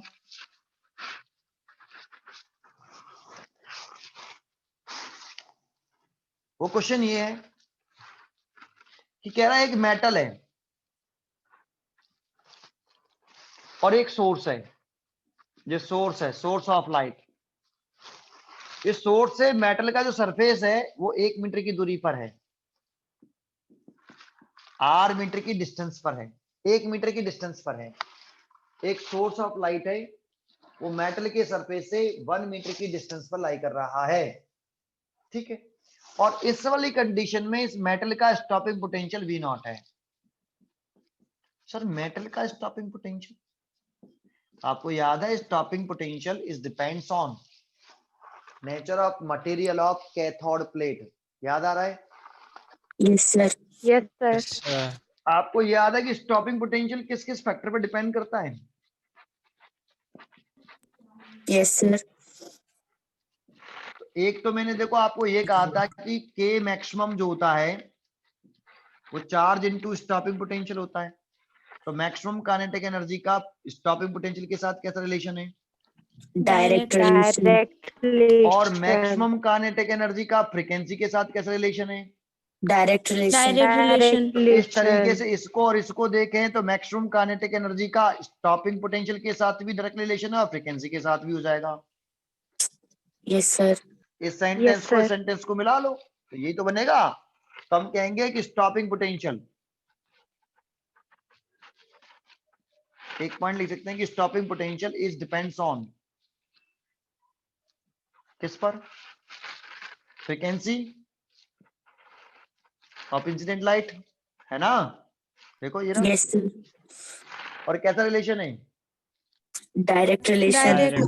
तो स्टॉपिंग पोटेंशियल डिपेंड करता है फ्रीक्वेंसी ऑफ इंसिडेंट लाइट पर। फ्रीक्वेंसी बढ़ाएंगे तो स्टॉपिंग पोटेंशियल बढ़ेगा। तो फ्रीक्वेंसी ऑफ इंसिडेंट लाइट और किस पर डिपेंड करता है? And maximum kinetic energy. और maximum kinetic energy of ejected electron. Stopping potential इन दो फैक्टर पर डिपेंड करता है। और किसी पे करता है क्या? Yes sir. आपको वो याद है न्यूमेरिकल कराया था एक ऐसे वाला ऐसे चला गया था, फिर ऐसे चला गया था, फिर इसके साथ चला गया था, ये इसके साथ Yes, चला गया था, sir. याद है? Yes sir. Yes sir. तो वहां पर सेम मटेरियल और डिफरेंट मटेरियल वाला क्वेश्चन था ना, पेयर बनाओ पेयर। Yes sir. सर। तो मैंने बताया था स्टॉपिंग पोटेंशियल जो है, ये भी मैंने बताया था आपको, stopping potential is depends on nature of क्या? Material of material of cathode cathode metal plate. Plate. याद आया? Yes sir. आपको याद है डिफरेंट मटेरियल के लिए Yes, अगर आपका sir. जो मेटल है, ये वाला जो मेटल है वो डिफरेंट है तो स्टॉपिंग पोटेंशियल भी डिफरेंट होगा। अगर मेटल का मटेरियल सेम है तो स्टॉपिंग पोटेंशियल भी सेम होगा। तो देखो ये तो डिपेंड वाली बात हो गई। अब आपको एक बात और मालूम होनी चाहिए कि maximum kinetic energy of ejected electron independent किससे होता है? Intensity of incident light. Intensity of incident light से। जब मैक्सिमम काइनेटिक एनर्जी से इंटेंसिटी इंडिपेंडेंट होती है और maximum kinetic energy stopping potential पे डिपेंड करता है, दैट इज स्टॉपिंग पोटेंशियल भी कैसा होगा? इंडिपेंडेंट होगा किससे? इंटेंसिटी से। आई से आया? यस तो सर। स्टॉपिंग पोटेंशियल किससे इंडिपेंडेंट होता है? इंटेंसिटी ऑफ इंसिडेंट लाइट से। इंटेंसिटी किसके साथ रिलेशन रखती है? डिस्टेंस के स्क्वायर से इनवर्स रिलेशन। सोर्स और मेटल के बीच में जो सरफेस डिस्टेंस है आर, सोर्स आर का नाम क्या है? Distance between source of light and metal surface. क्या इस पर इंटेंसिटी डिपेंड करती है कि नहीं? करती है। करती है। करती है। तो डिस्टेंस डिपेंड करती है इंटेंसिटी पर। डिस्टेंस घटाने बढ़ाने से इंटेंसिटी घटेगी बढ़ेगी? यस तो सर। डिस्टेंस घटाने बढ़ाने से इंटेंसिटी घटेगी बढ़ेगी, तो क्या स्टॉपिंग पोटेंशियल में चेंज आएगा डिस्टेंस चेंज करने से? No, no sir. Sir. No, no sir. Sir. Stopping potential is independent of intensity and किससे? Distance distance between tens. Source and metal. Source and metal surface, है ना? Yes sir. अब question ये अगर तेरे को समझ में आ गया तो क्वेश्चन क्या है, अब क्वेश्चन समझाता हूं। तो ये पहले आपको सबको याद है, ये सब मैंने स्टॉपिंग पोटेंशियल में आपको ये पढ़ाया है, मेरे नोट्स में भी लिखा है और समझाया भी है सब ना। Yes, yes sir. Sir. Yes, sir. ठीक है, अगर आपको ये सब याद है तो क्वेश्चन क्या, आप क्वेश्चन सुनते हैं, क्वेश्चन सुनो। न्यूमेरिकल क्या आ रहा है? कह रहा है एक मेटल से जो सोर्स है वो 1 मीटर की डिस्टेंस पर है और उस मेटल का जो स्टॉपिंग पोटेंशियल है, या स्टॉपिंग पोटेंशियल भी कह सकता है और कट ऑफ पोटेंशियल भी बोल सकता है, कट ऑफ वोल्टेज भी बोल सकता है। ठीक है, नहीं एक ही बात है ना स्टॉपिंग पोटेंशियल और cut off voltage? Yes Yes, Yes, sir. sir. ठीक है, तो ये कह रहा है कि एक सोर्स इस मेटल सरफेस से 1 मीटर की डिस्टेंस पर प्लेस्ड है और इस मेटल का स्टॉपिंग पोटेंशियल V नॉट है, ये गिवन है। फिर कह रहा है आगे कि मेटल तो यही वाला है, दूसरा नहीं है, दूसरा नहीं है, यही मेटल, यही सेम मेटल, मेटल नहीं बदला, लेकिन डिस्टेंस डबल कर दी। आर कितना कर दिया? 2 मीटर। सोर्स की मेटल सरफेस से जो डिस्टेंस थी यहाँ 1 मीटर थी, अब डबल कर दी। तो कह रहा है कि अगर सोर्स से मेटल सरफेस से डिस्टेंस डबल कर दें तो इसके न्यू स्टॉपिंग पोटेंशियल कितना हो जाएगा? न्यू स्टॉपिंग पोटेंशियल कितना हो जाएगा? कितना होगा? वी नॉट ही रहेगा। उतना ही रहेगा। कितना V था? नॉट ही रहेगा। देखो साफ साफ तो लिख दिया कि स्टॉपिंग पोटेंशियल है वो इंटेंसिटी से भी इंडिपेंडेंट है और साथ में distance between source and metal surface से भी कैसा है? इंडिपेंडेंट है। स्टॉपिंग पोटेंशियल चेंज कब होता? फ्रीक्वेंसी चेंज जब होगी। सोर्स चेंज जब होता। फ्रीक्वेंसी चेंज करते तब होता। तो हमने फ्रीक्वेंसी तो चेंज कर ही नहीं रहे, हम तो डिस्टेंस बढ़ा रहे हैं और डिस्टेंस का किससे रिलेशन है ही नहीं, स्टॉपिंग पोटेंशियल से Stopping रिलेशन potential नहीं से। है। फ्रीक्वेंसी से रिलेशन नहीं है। डिस्टेंस बढ़ाने से इंटेंसिटी चेंज होती है। तो यहाँ तो जब डिस्टेंस डबल करिए 1 मीटर से 2 मीटर तो इंटेंसिटी कितनी हो जाएगी? मान लो यहाँ इंटेंसिटी आई है, अगर डिस्टेंस यहाँ पे 1 मीटर है, यहाँ पे 2 मीटर कर दी तो अब इंटेंसिटी कितनी होगी? 1/4। 1/4। 1/4 होगी, क्योंकि देखो यहाँ 2 लिखोगे, 2 का स्क्वायर करोगे तो 4 हो जाएगा। और ये तो डिस्टेंस के साथ इसका रिलेशन इनवर्स है ना, तो डिस्टेंस बढ़ा रहे हो तो इंटेंसिटी घटेगी, ये तो पक्का है। तो इंटेंसिटी 1/4 रह जाएगी। भाई ये डबल कर रहे हो, ये बढ़ा रहे हो तो ये घटेगा ना, यस सर। Yes, sir. घटेगा तो ये थोड़ी 4 आई थोड़ी होगा, घटेगा। तो ये डबल कर रहे हो तो 2 की जगह R की जगह पर 2R लिखोगे तो उसका हॉस्टल करोगे तो 4 ही तो हो जाएगा, यस सर। 4 हो जाएगा 4, इसलिए इंटेंसिटी 1/4 रह जाएगी घट के। Yes sir.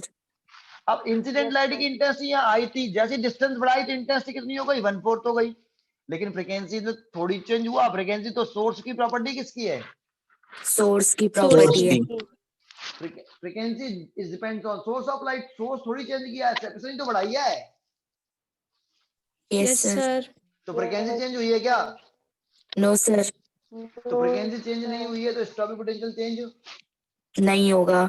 नहीं और होगा। स्टॉपिंग पोटेंशियल इंटेंसिटी से कैसा होता है? Independent Independent. होता है। स्टॉपिंग पोटेंशियल इंटेंसिटी से इंडिपेंडेंट होता है, इंटेंसिटी चेंज हो रही है यहाँ पे बस केवल, तो स्टॉपिंग पोटेंशियल कितना ही रहेगा? वी नॉट ही सेम रहेगा। रहेगा। तो कोई चेंज नहीं आएगा, समझ में आ गया? Yes, yes sir. Sir. Yes sir. ठीक है, तो देखो ये क्वेश्चन, ऐसे क्वेश्चन आ जाते हैं, आपको समझ में आया ना ये क्वेश्चन? Yes sir. ये कंसेप्चुअल क्वेश्चन है ना? चले आगे बढ़ते हैं, आगे आगे बढ़ते हैं।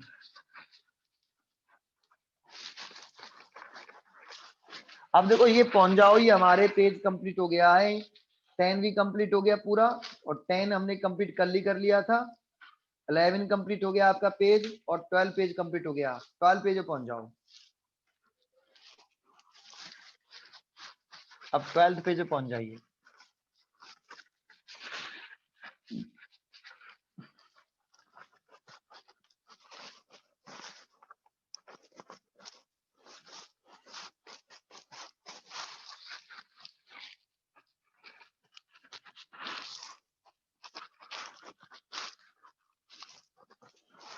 ठीक है, अब देखो यहां हम ग्राफ के बारे में बात कर रहे हैं, इंपॉर्टेंट ग्राफ्स के बारे में। सर ये जो ग्राफ है, ये मैंने देखो पेज नंबर 12 पे जो ग्राफ बना हुआ है वो पढ़ा दिया कि नहीं पढ़ा दिया? किसके बीच में ग्राफ बना है बता देता हूं। ग्राफ बना है between maximum kinetic energy of ejected electron and frequency of the incident light. तो इसके बीच में ग्राफ पढ़ा दिया था ना मैंने। अरे बताओ है? सर नहीं पढ़ाया।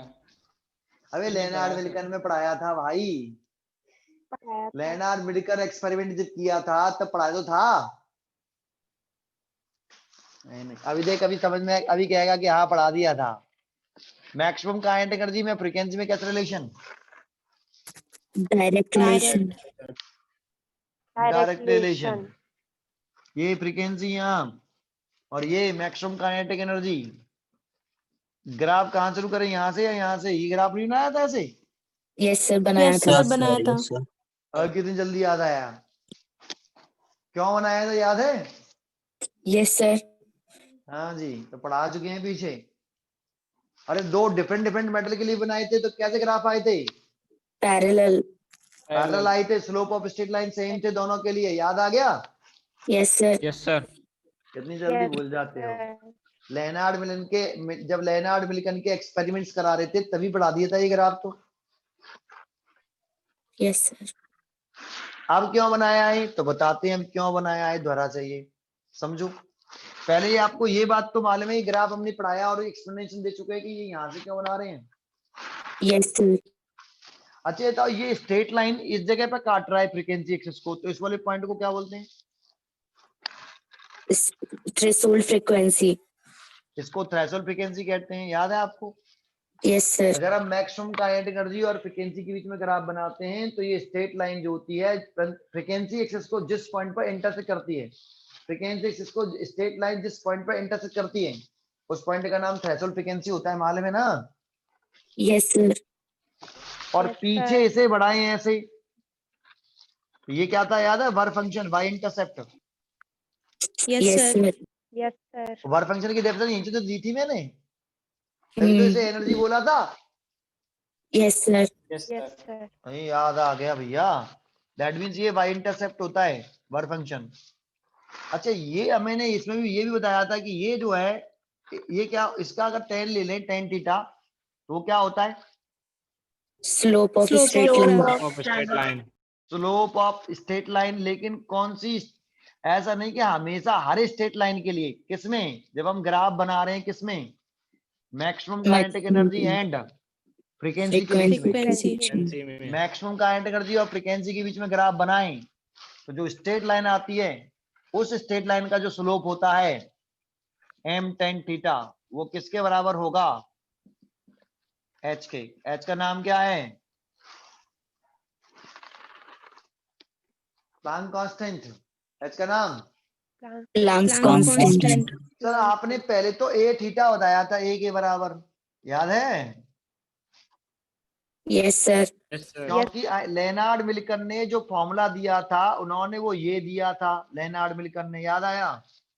Yes sir. Yes sir. और आइंस्टाइन ने जो फॉर्मूला दिया है उसके अकॉर्डिंग के मैक्सिमम इज इक्वल टू क्या दिया है उन्होंने? H new minus five. तो H एक nu की जगह minus पे क्या हो गया है? एच। एच आ गया। ये बताओ, लेनार्ड मिल्टन ने ए को कैसा टर्म बताया था? कांस्टेंट। कांस्टेंट। constant. देखो इसका नेम बता पाए थे कि ए का नेम क्या है Lenard Milton? No no sir. Sir. Sir. इन्होंने बताया कि भाई ये जो कांस्टेंट टर्म होता है वो एच होता है। एच का नाम क्या है? Planck constant. कुछ बुद्धि आई? Yes sir. Sir. Yes sir. तो यहाँ जो इस वाले केस में जो स्लोप ऑफ स्ट्रेट लाइन है मैक्सिमम का एनर्जी फ्रीक्वेंसी वाले केस में वो tan थीटा के बराबर होता है, और tan थीटा किसके बराबर होता है? प्लांक कांस्टेंट के। आया? Yes sir. Yes, sir. एक तो ये, और दूसरा नेगेटिव वाई इंटरसेप्ट। इंटरसेप्ट वो कितना होता है? वर्क फंक्शन के बराबर, वर्क फंक्शन के बराबर। ये वाई इंटरसेप्ट ही तो है ये वाला। Yes, sir. Yes Yes, sir. sir. तो हमें ये दो बात प्रूव करनी है। कहता है कि मैक्सिमम का एनर्जी और फ्रीक्वेंसी के बिटवीन जब ग्राफ बनाते हैं तो जो स्ट्रेट लाइन आती है उसका स्लोप प्रूव करके दिखाओ प्लांक कांस्टेंट के इक्वल है, अकॉर्डिंग टू किसके अकॉर्डिंग प्रूव करो? Einstein equation of photoelectric effect के अकॉर्डिंग इसे प्रूव करके दिखाइए। तो कैसे प्रूव करेंगे जरा देखते हैं, इस वाली बात को प्रूव कैसे करेंगे वो देखते हैं। समझ में आया? Yes sir. तो चलो लिखते हैं, अकॉर्डिंग टू किसके अकॉर्डिंग प्रूव करना है? Einstein equation of photoelectric effect. Einstein, जो आइंस्टीन होता है उसकी इक्वेशन के according, equation of photoelectric effect के अकॉर्डिंग। तो देखो हम क्या लिख सकते हैं, K maximum is equal to कितना? H new Nu minus -5. के मैक्सिमम इज इक्वल टू, हम ऐसे लिख सकते हैं क्या इसको? H new minus H new not. Yes sir. Yes, sir. क्या हम इसको ऐसे लिख सकते हैं, K maximum is equal to H common लेकिन? Yes sir. क्या हम यहाँ से h की वैल्यू निकाल सकते हैं? तो h की वैल्यू कितनी?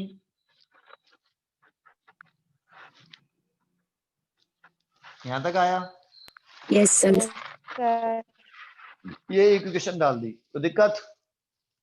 No, sir. No sir. अब इसके आगे लिख रहे हैं now according to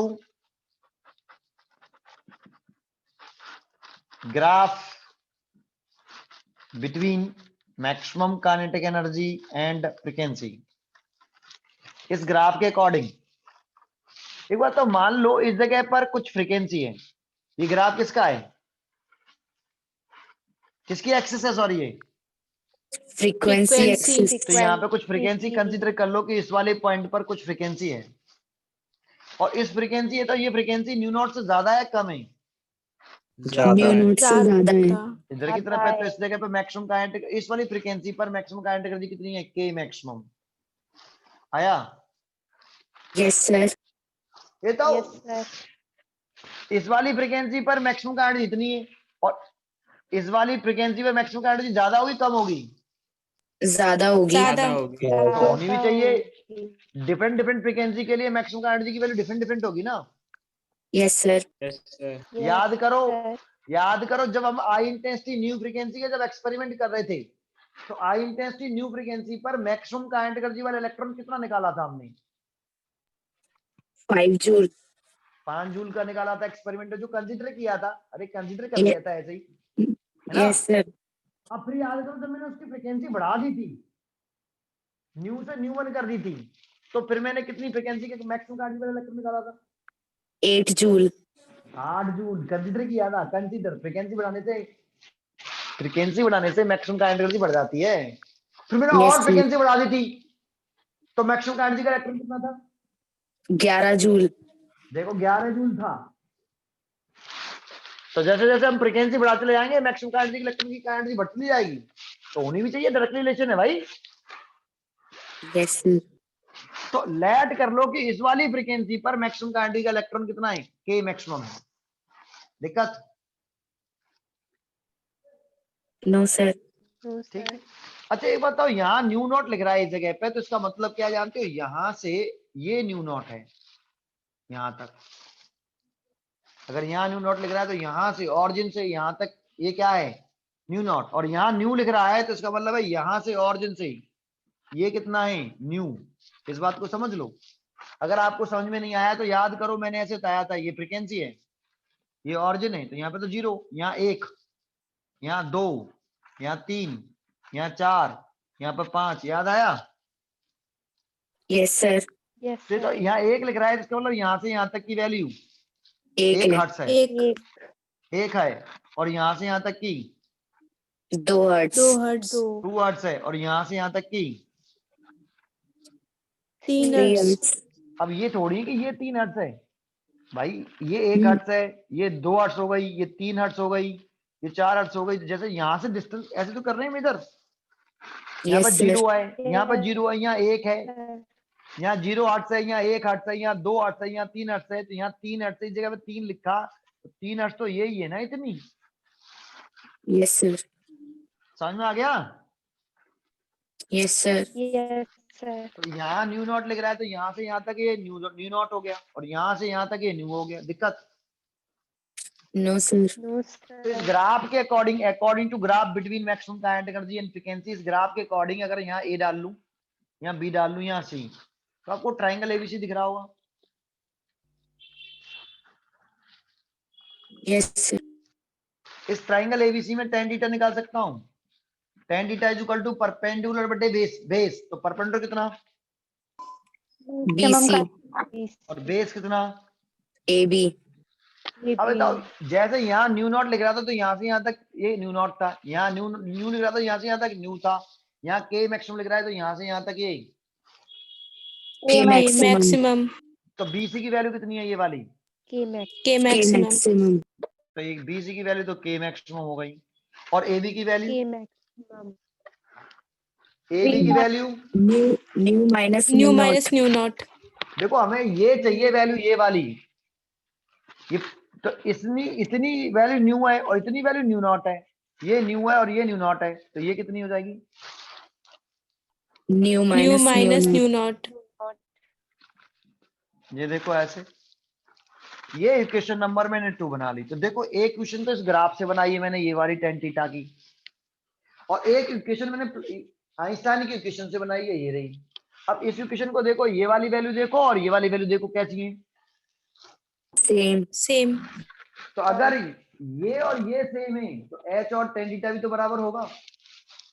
yes sir. Yes sir. तो from equation first and second, from equation first and second we get h बराबर कितना, tan थीटा। देखो मैंने प्रूव कर दिया। Yes sir. समझ में आया आपको ये कि नहीं आया, बताओ। Yes sir. आ यस गया। सर। अच्छा, अगर आपको ये समझ में आ गया कि h is equal to tan theta है, तो सर y इंटरसेप्ट भाई होगा, ये प्रूव कर सकते हो? मैंने कि हाँ ये भी प्रूव कर सकते हैं, लेकिन ऐसे नहीं कर सकते। कैसे कर सकते हैं? फिर कंपेयरिंग करके कर सकते हैं। सर कंपेयरिंग, मैंने कि हाँ, तो कंपेयरिंग करके कैसे करोगे सर? तो वह कंपेयरिंग करके कैसे करते हैं वो बताता हूँ। यहाँ तो समझ में आया पहले आपको? Yes sir. Yes sir. ये अगर कहता है कि मैक्सिमम काइनेटिक एनर्जी और फ्रीक्वेंसी के बीच में जो स्ट्रेट लाइन है, उसका जो स्लोप है वो प्लांक कांस्टेंट के इक्वल है, प्रूव करके दिखाइए। तो हम ऐसे प्रूव कर सकते हैं, ऐसे जो भी हमने करके दिखाया। ठीक है? Yes sir. अच्छा एक बात बताओ, कभी कभी क्या होता है कि ग्राफ पूरा दे देगा, न्यूमेरिकल में आएगा, न्यूमेरिकल आएगा, एक न्यूमेरिकल, ये ग्राफ दे देगा ऐसे। यहाँ न्यू नॉट लिख रहा है ना, न्यू नॉट लिख के यहाँ पे कुछ वैल्यू लिख देगा ऐसे, कभी कभी ऐसे। यहाँ लिख दिया 1, यहाँ लिख दिया 2, यहाँ लिख दिया 3, यहाँ लिख दिया 4, यहाँ लिख दिया 5, और यहाँ लिख दिया ऐसे फ्रीक्वेंसी इंटू 10 की पावर 11 हर्ट्ज। बताओ इसका मतलब क्या है? इसका ये 11 हर्ट्ज लिखा है, इसका मतलब क्या है? कि जितनी भी फ्रीक्वेंसी एक्सिस पर जितने भी पॉइंट्स दे रखे हैं उनमें 10 टू द पावर 11 का मल्टीप्लाई करना है। हाँ, जैसे इस जगह पे फ्रीक्वेंसी 1 नहीं है, 1 इंटू 10 की पावर 11। यहाँ पे फ्रीक्वेंसी कितनी है? 2 इंटू 10 की पावर 11। यहाँ फ्रीक्वेंसी कितनी है? 3 इंटू 10 की पावर 11 हर्ट्ज। क्लियर है? Yes sir. अब उसने ग्राफ ऐसे बना दिया, इसके बीच में फ्रीक्वेंसी और काइनेटिक एनर्जी के बीच में। तो बताओ यहाँ थ्रेशोल्ड फ्रीक्वेंसी कितनी है? 3 into 10 to the power 11 hertz. तो न्यू नॉट तो हो गया 3 इंटू 10 की पावर 11 हर्ट्ज। समझ में आ गया? Yes sir. अच्छा, उसने फिर क्या करा है पता है? यहाँ पे दिया 1 जूल, यहाँ पे दिया है 2 जूल, और उसने क्या किया? 1 जूल है आपका इस पर 4 हर्ट्ज पे, 4 हर्ट्ज पे ऐसे, है ना, और 2 जूल है 5 हर्ट्ज पे। अब वो वैल्यू इधर उधर हो गई है, ये 5 हर्ट्ज पे। ऐसे। अब कह रहा find the Planck constant, find the Planck constant. तो प्लांक कांस्टेंट कैसे निकालोगे आप भाई? H is equals to K maximum upon 5 hertz Planck minus constant 2. निकालना है तो टेन थीटा होता है ना वो। Yes, sir. प्लांक कांस्टेंट तो के मैक्सिमम ऑफ फ्रीक्वेंसी के ग्राफ में प्लांक कांस्टेंट टेन थीटा के बराबर होता है ना। Yes, sir. आप कुछ भी देख लो, आप देखो या तो बड़ा ट्रायंगल ले लो ये वाला, या ये छोटा ट्रायंगल ले लो ऐसे। तो कुछ ऐसी वैल्यू दे रखी होगी, जैसे एक थीटा निकालना है ना आपको, तो ये ट्रायंगल दिख रहा है। Yes, sir. तो आप एक ऐसा ट्रायंगल चूज करो जिसमें आपको बेस और बीसी, ये मान लो ये ट्रायंगल ले लिया ए बी सी, तो बीसी बटे कितना आएगा ए बी, इसकी वैल्यू और इसकी वैल्यू मालूम होनी चाहिए, ऐसा ट्रायंगल चूज कर लो। आप इसमें देखना कि ऐसा ट्रायंगल चूज करो कि इसकी वैल्यू मालूम हो। तो सर बीसी की मालूम है, तो बीसी की मालूम है 1 जूल ऐसे, और ए बी की मालूम है, तो देखो ये 3 है ये 4 है, तो यहां से यहां तक ये 3 हर्ट्ज हो गया और यहां से यहां तक ये 4 हर्ट्ज हो गया। तो कितना हो गया बीसी? 1 hertz. 1. 1 × 10⁻11 आया। Yes, sir. ये ध्यान रखना कि जब ये वैल्यू निकालो तो ये अगर जूल में है तो सही है, लेकिन अगर ये इलेक्ट्रॉन वोल्ट में है तो इसे चेंज कर लेना। जैसे ये 1 इलेक्ट्रॉन वोल्ट, ये 2 इलेक्ट्रॉन वोल्ट लिख रहा है ऐसे, तो 1 इलेक्ट्रॉन वोल्ट मत लिखना। 1 इलेक्ट्रॉन वोल्ट में कितने होते हैं? 1 इलेक्ट्रॉन वोल्ट में कितने joule? 1.6 into 10 to the power minus 19 joule. अगर 2 इलेक्ट्रॉन वोल्ट होते तो कितने जूल होते? तो 2 इंटू इलेक्ट्रॉन वोल्ट की जगह पर 1.6 into 10 to the. ये चेंज कर लेना है इसको। आया कि नहीं? Yes, sir. अगर जूल में है तो सही है, और इलेक्ट्रॉन वोल्ट है तो चेंज कर लेना। Yes, sir. अगर एक किलो हर्ट्ज में है, तो उसे हर्ट्ज में चेंज कर लेना। समझ में आया? Yes, sir. और यहां से tan थीटा निकाल लेना, tan थीटा, और वही h हो जाएगा। समझ में आया कि नहीं? Yes, sir. तो ऐसे ग्राफ भी दे देता है, तो ग्राफ से आप tan थीटा निकाल के क्या निकाल सकते हो? प्लांक कांस्टेंट की वैल्यू फाइंड आउट कर सकते हो। लेकिन ऐसा ट्रायंगल चूज करना जिसमें tan थीटा निकाल पाओ आप। तो ऐसा ग्राफ ही ऐसा दे रखा होगा जिसमें एक ही ट्रायंगल ऐसा बना होगा जिसमें वैल्यू एक्यूरेट दिखाई दे रही होंगी आपको कि tan थीटा के लिए परपेंडिकुलर कितना है और बेस कितना है। समझ में आया? Yes, Yes, sir. sir. ठीक है। अब आप कह रहे थे सर ये वाई इंटरसेप्ट दूसरी तरीके से प्रूव कर सकते हो, फाई होएगा। तो सर कैसे? तो देखो कैसे, के मैक्सिमम इज इक्वल टू कितना होता है? एच न्यू माइनस के फाई होता है ना। Yes, sir. ये इस ग्राफ के लिए कर लिया, तो इसकी कंपेयरिंग करके निकाल सकते हैं, इस चीज को प्रूव कर सकते हैं कंपेयरिंग करके। सर कंपेयरिंग किससे करोगे? तो कंपेयरिंग करेंगे, comparing the equation of straight line से, equation of straight line y बराबर mx प्लस c से।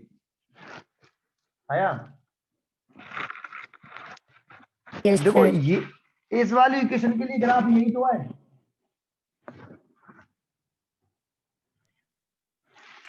Yes, sir. Yes, sir. और इस वाले के लिए इक्वेशन के लिए ग्राफ बनाए तो हमें ऐसे बनाना पड़ेगा।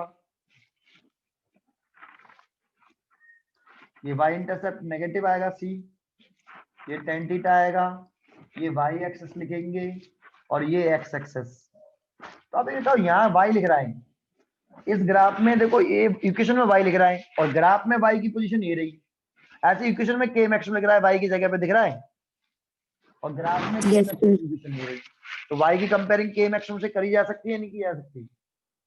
की जा सकती है। यहाँ क्या लिख रहा है?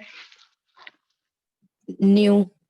और इस ग्राफ में देख रहे हैं, ग्राफ में या न्यू लिख रहा है? इस ग्राफ में क्या लिख रहा है? एक्स।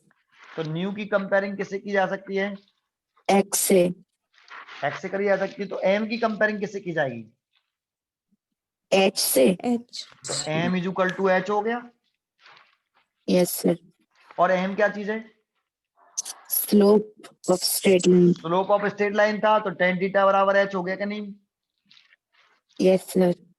और सी का नाम क्या है? Positive Y intercept. और यहाँ सी, इसकी कंपेयरिंग करें तो सी की वैल्यू कितनी आ रही है? माइनस के 5। ये सी का नाम क्या है? वाई इंटरसेप्ट ही तो है। Yes, sir. Yes, तो sir. y इंटरसेप्ट की वैल्यू 5 तो आ रही है कंपेयरिंग करके, Yes, sir. ठीक है। Yes, अच्छा ये sir. ग्राफ किसके बीच में था? Maximum kinetic energy and frequency के बीच में. ठीक है, अब थोड़ा सा चेंज करते हैं, ग्राफ बनाते हैं हम मैक्सिमम काइनेटिक एनर्जी के बीच में ना बना के स्टॉपिंग पोटेंशियल और फ्रीक्वेंसी के बीच में। किसके बीच में? Stopping potential और frequency के बीच में. फिर देखते हैं क्या चेंजिंग आता है और कैसे ग्राफ बनेगा।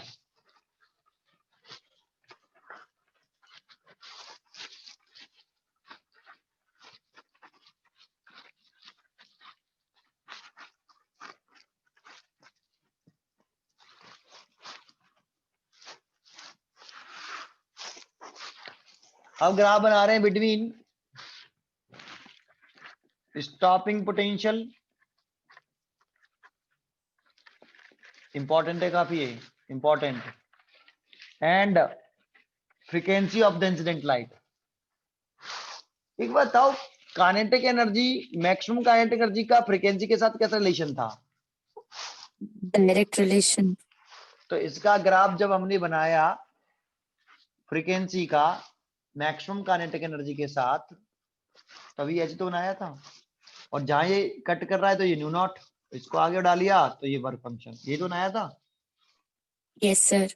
और इसका जब स्लोप निकाला टेन थीटा तो वो एच के बराबर आ रहा था, और वाई इंटरसेप्ट कितना आ रहा था? 5, ये तो था।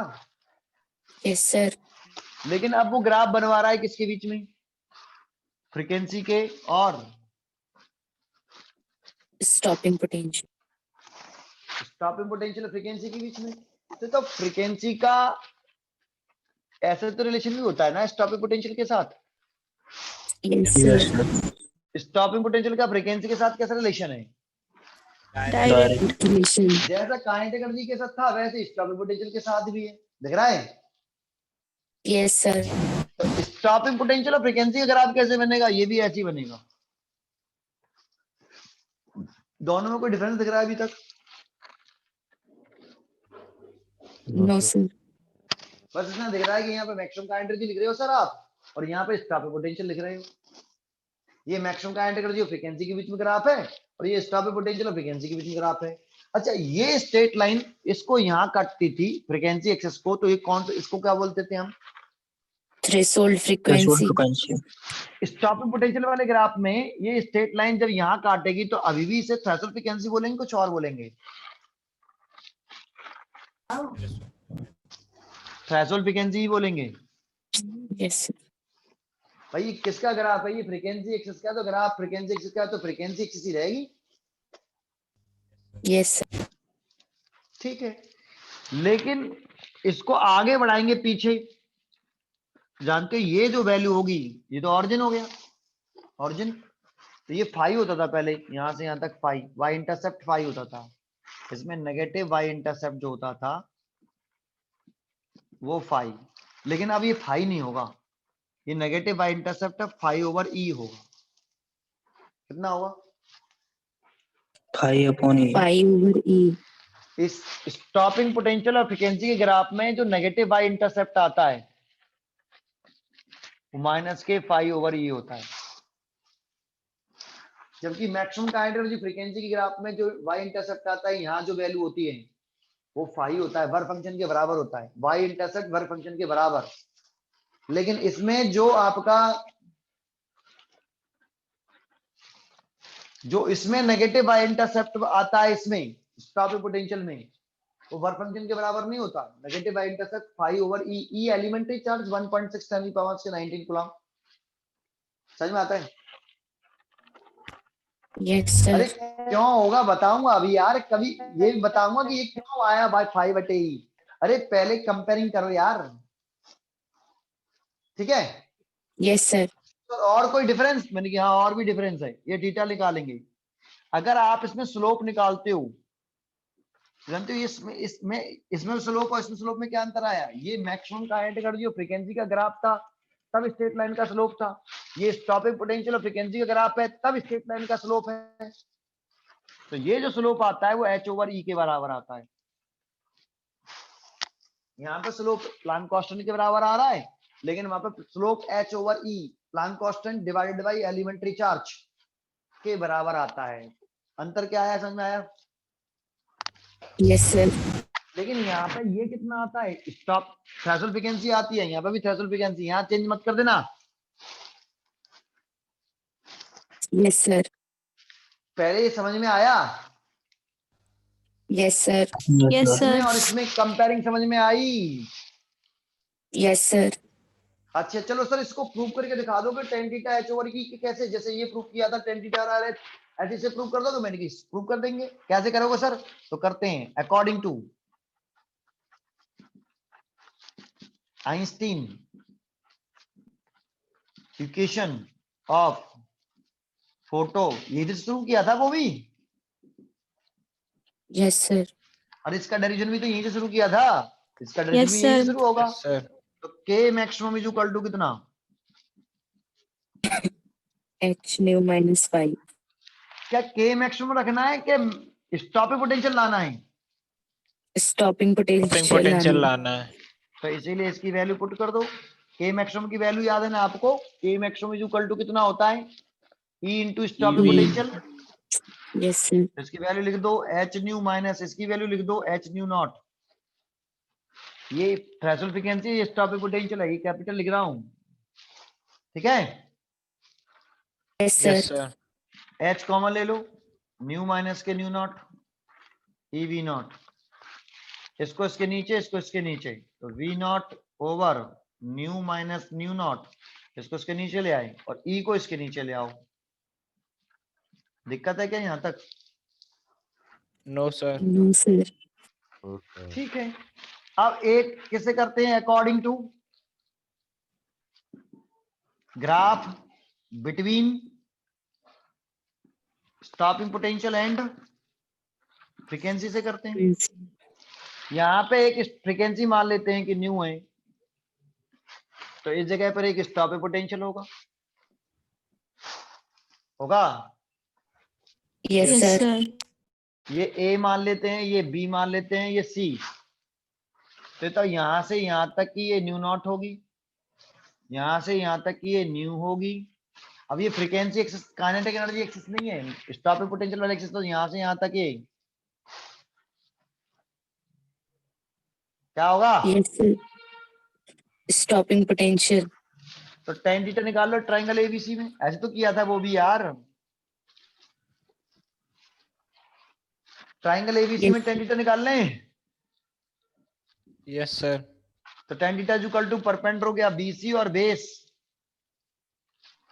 ए बी। तो tan theta is equal to BC किसके बराबर? स्टॉपिंग पोटेंशियल के V बराबर। naught. V naught. tan theta v naught के बराबर, स्टॉपिंग पोटेंशियल के बराबर, और A B Nu minus V V naught. minus V minus V naught. ये क्वेश्चन नंबर 2। अब देखो ये वाली वैल्यू और ये वाली वैल्यू देखो कैसी है। Same. सेम। तो फ्रॉम इक्वेशन ये और ये इक्वल होंगे,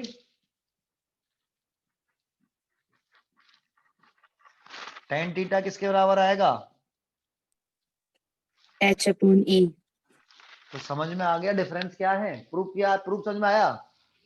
Yes, sir. Yes sir. Sir ये कैसे आएगा?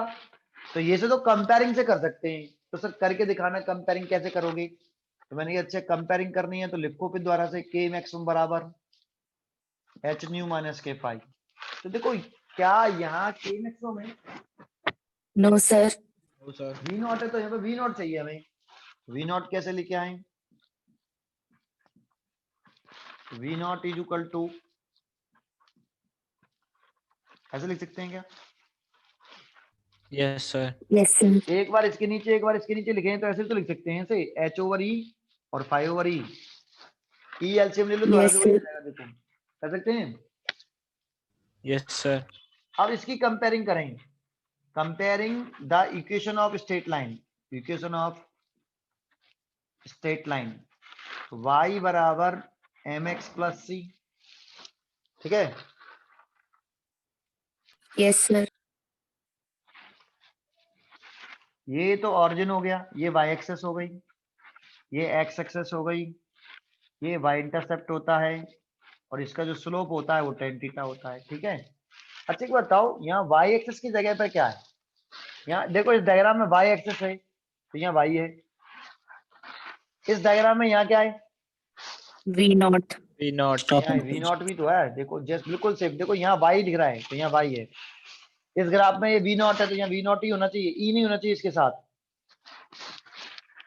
इसके साथ ई है क्या? No, sir. ग्राफ में No, वाई sir. है ना, केवल वाई यहाँ, Yes, sir. तो यहाँ वाई आया है। इस ग्राफ में यहाँ वी नॉट है ना केवल, तो यहाँ वी नॉट ही होना चाहिए, Yes, sir. Yes, sir. इसीलिए ई को नीचे ले आएंगे। डाउट है? No, sir. No, sir. अच्छा यहाँ एक्स एक्सेस है एक्स, तो यहाँ क्या एक्स की जगह पे? New. तो एक्स की जगह पे देखो, एक्स की जगह पे न्यू है। ठीक है, Yes, sir. तो एम किसके बराबर है? H upon E के और एम क्या चीज है? slope of a straight line. तो टेन थीटा एच ओवर ई के, देखो कंपेयरिंग से भी वही आ रहा है, टेन थीटा एच ओवर ई आ रहा है कि नहीं? Yes, sir. और सी क्या चीज है? Y intercept तो वाई इंटरसेप्ट की जगह पे क्या दिख रहा है आपको? minus phi upon E. इसमें वाई इंटरसेप्ट माइनस के पाई ओवर ई आ रहा है, वाई इंटरसेप्ट माइनस के पाई ओवर ई। इसमें पाई क्यों आ रहा था, समझ में आया? Yes, sir. कंपेयरिंग समझ में आ रही है आपको? डिफरेंस समझ में आ रहा है? Yes, sir. ठीक है, और डेरिवेशन करने की कहता है, डेरिवेशन कर सकते हो ना इसको? Yes, sir. ठीक है भाई, चेक कर लो इसको।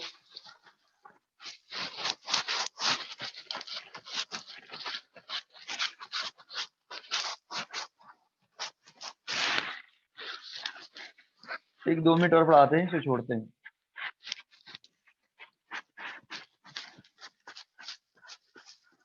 लगभग चैप्टर खत्म हो गया, बस एक क्वेश्चन है, 2 ग्राफ हैं, तो ये चैप्टर खत्म हो जाएगा। फिर डी ब्रॉगली वाला स्टेटमेंट शुरू हो जाएगा, dual nature of light and matter, dual nature of radiation या matter, dual nature of radiation and matter. Topic, नया टॉपिक होता है ना, नया चैप्टर शुरू हो जाएगा इसका। लेकिन 2 चैप्टर हैं इसमें 7th यूनिट में, एक चैप्टर खत्म हो गया आपका, है ना।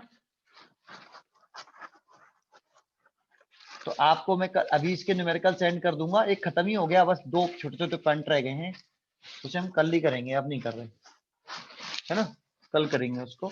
और फिर हम आगे कल नया चैप्टर भी पढ़ाएंगे, लेकिन आप इसके न्यूमेरिकल कर लेना। और जिस बच्चे ने फीस पे नहीं करी है वो मेरे को कहने की जरूरत नहीं, फिर मैं हटाऊं, आपको रिमूव करूं, कनेक्ट नहीं करूं। तो बेटा आप अपनी फीस अपने आप सबमिट कर दिया करो। 7 तारीख हो गई, आपको बोलना पड़ता है हर चीज में, और जिन्होंने कर दिया है उनसे नहीं कह रहा, जिन्होंने नहीं करी है उनसे कह रहा हूं। ठीक है, आज के लिए इतना ही। Thank you, sir. ठीक है बेटा। Thank you, sir.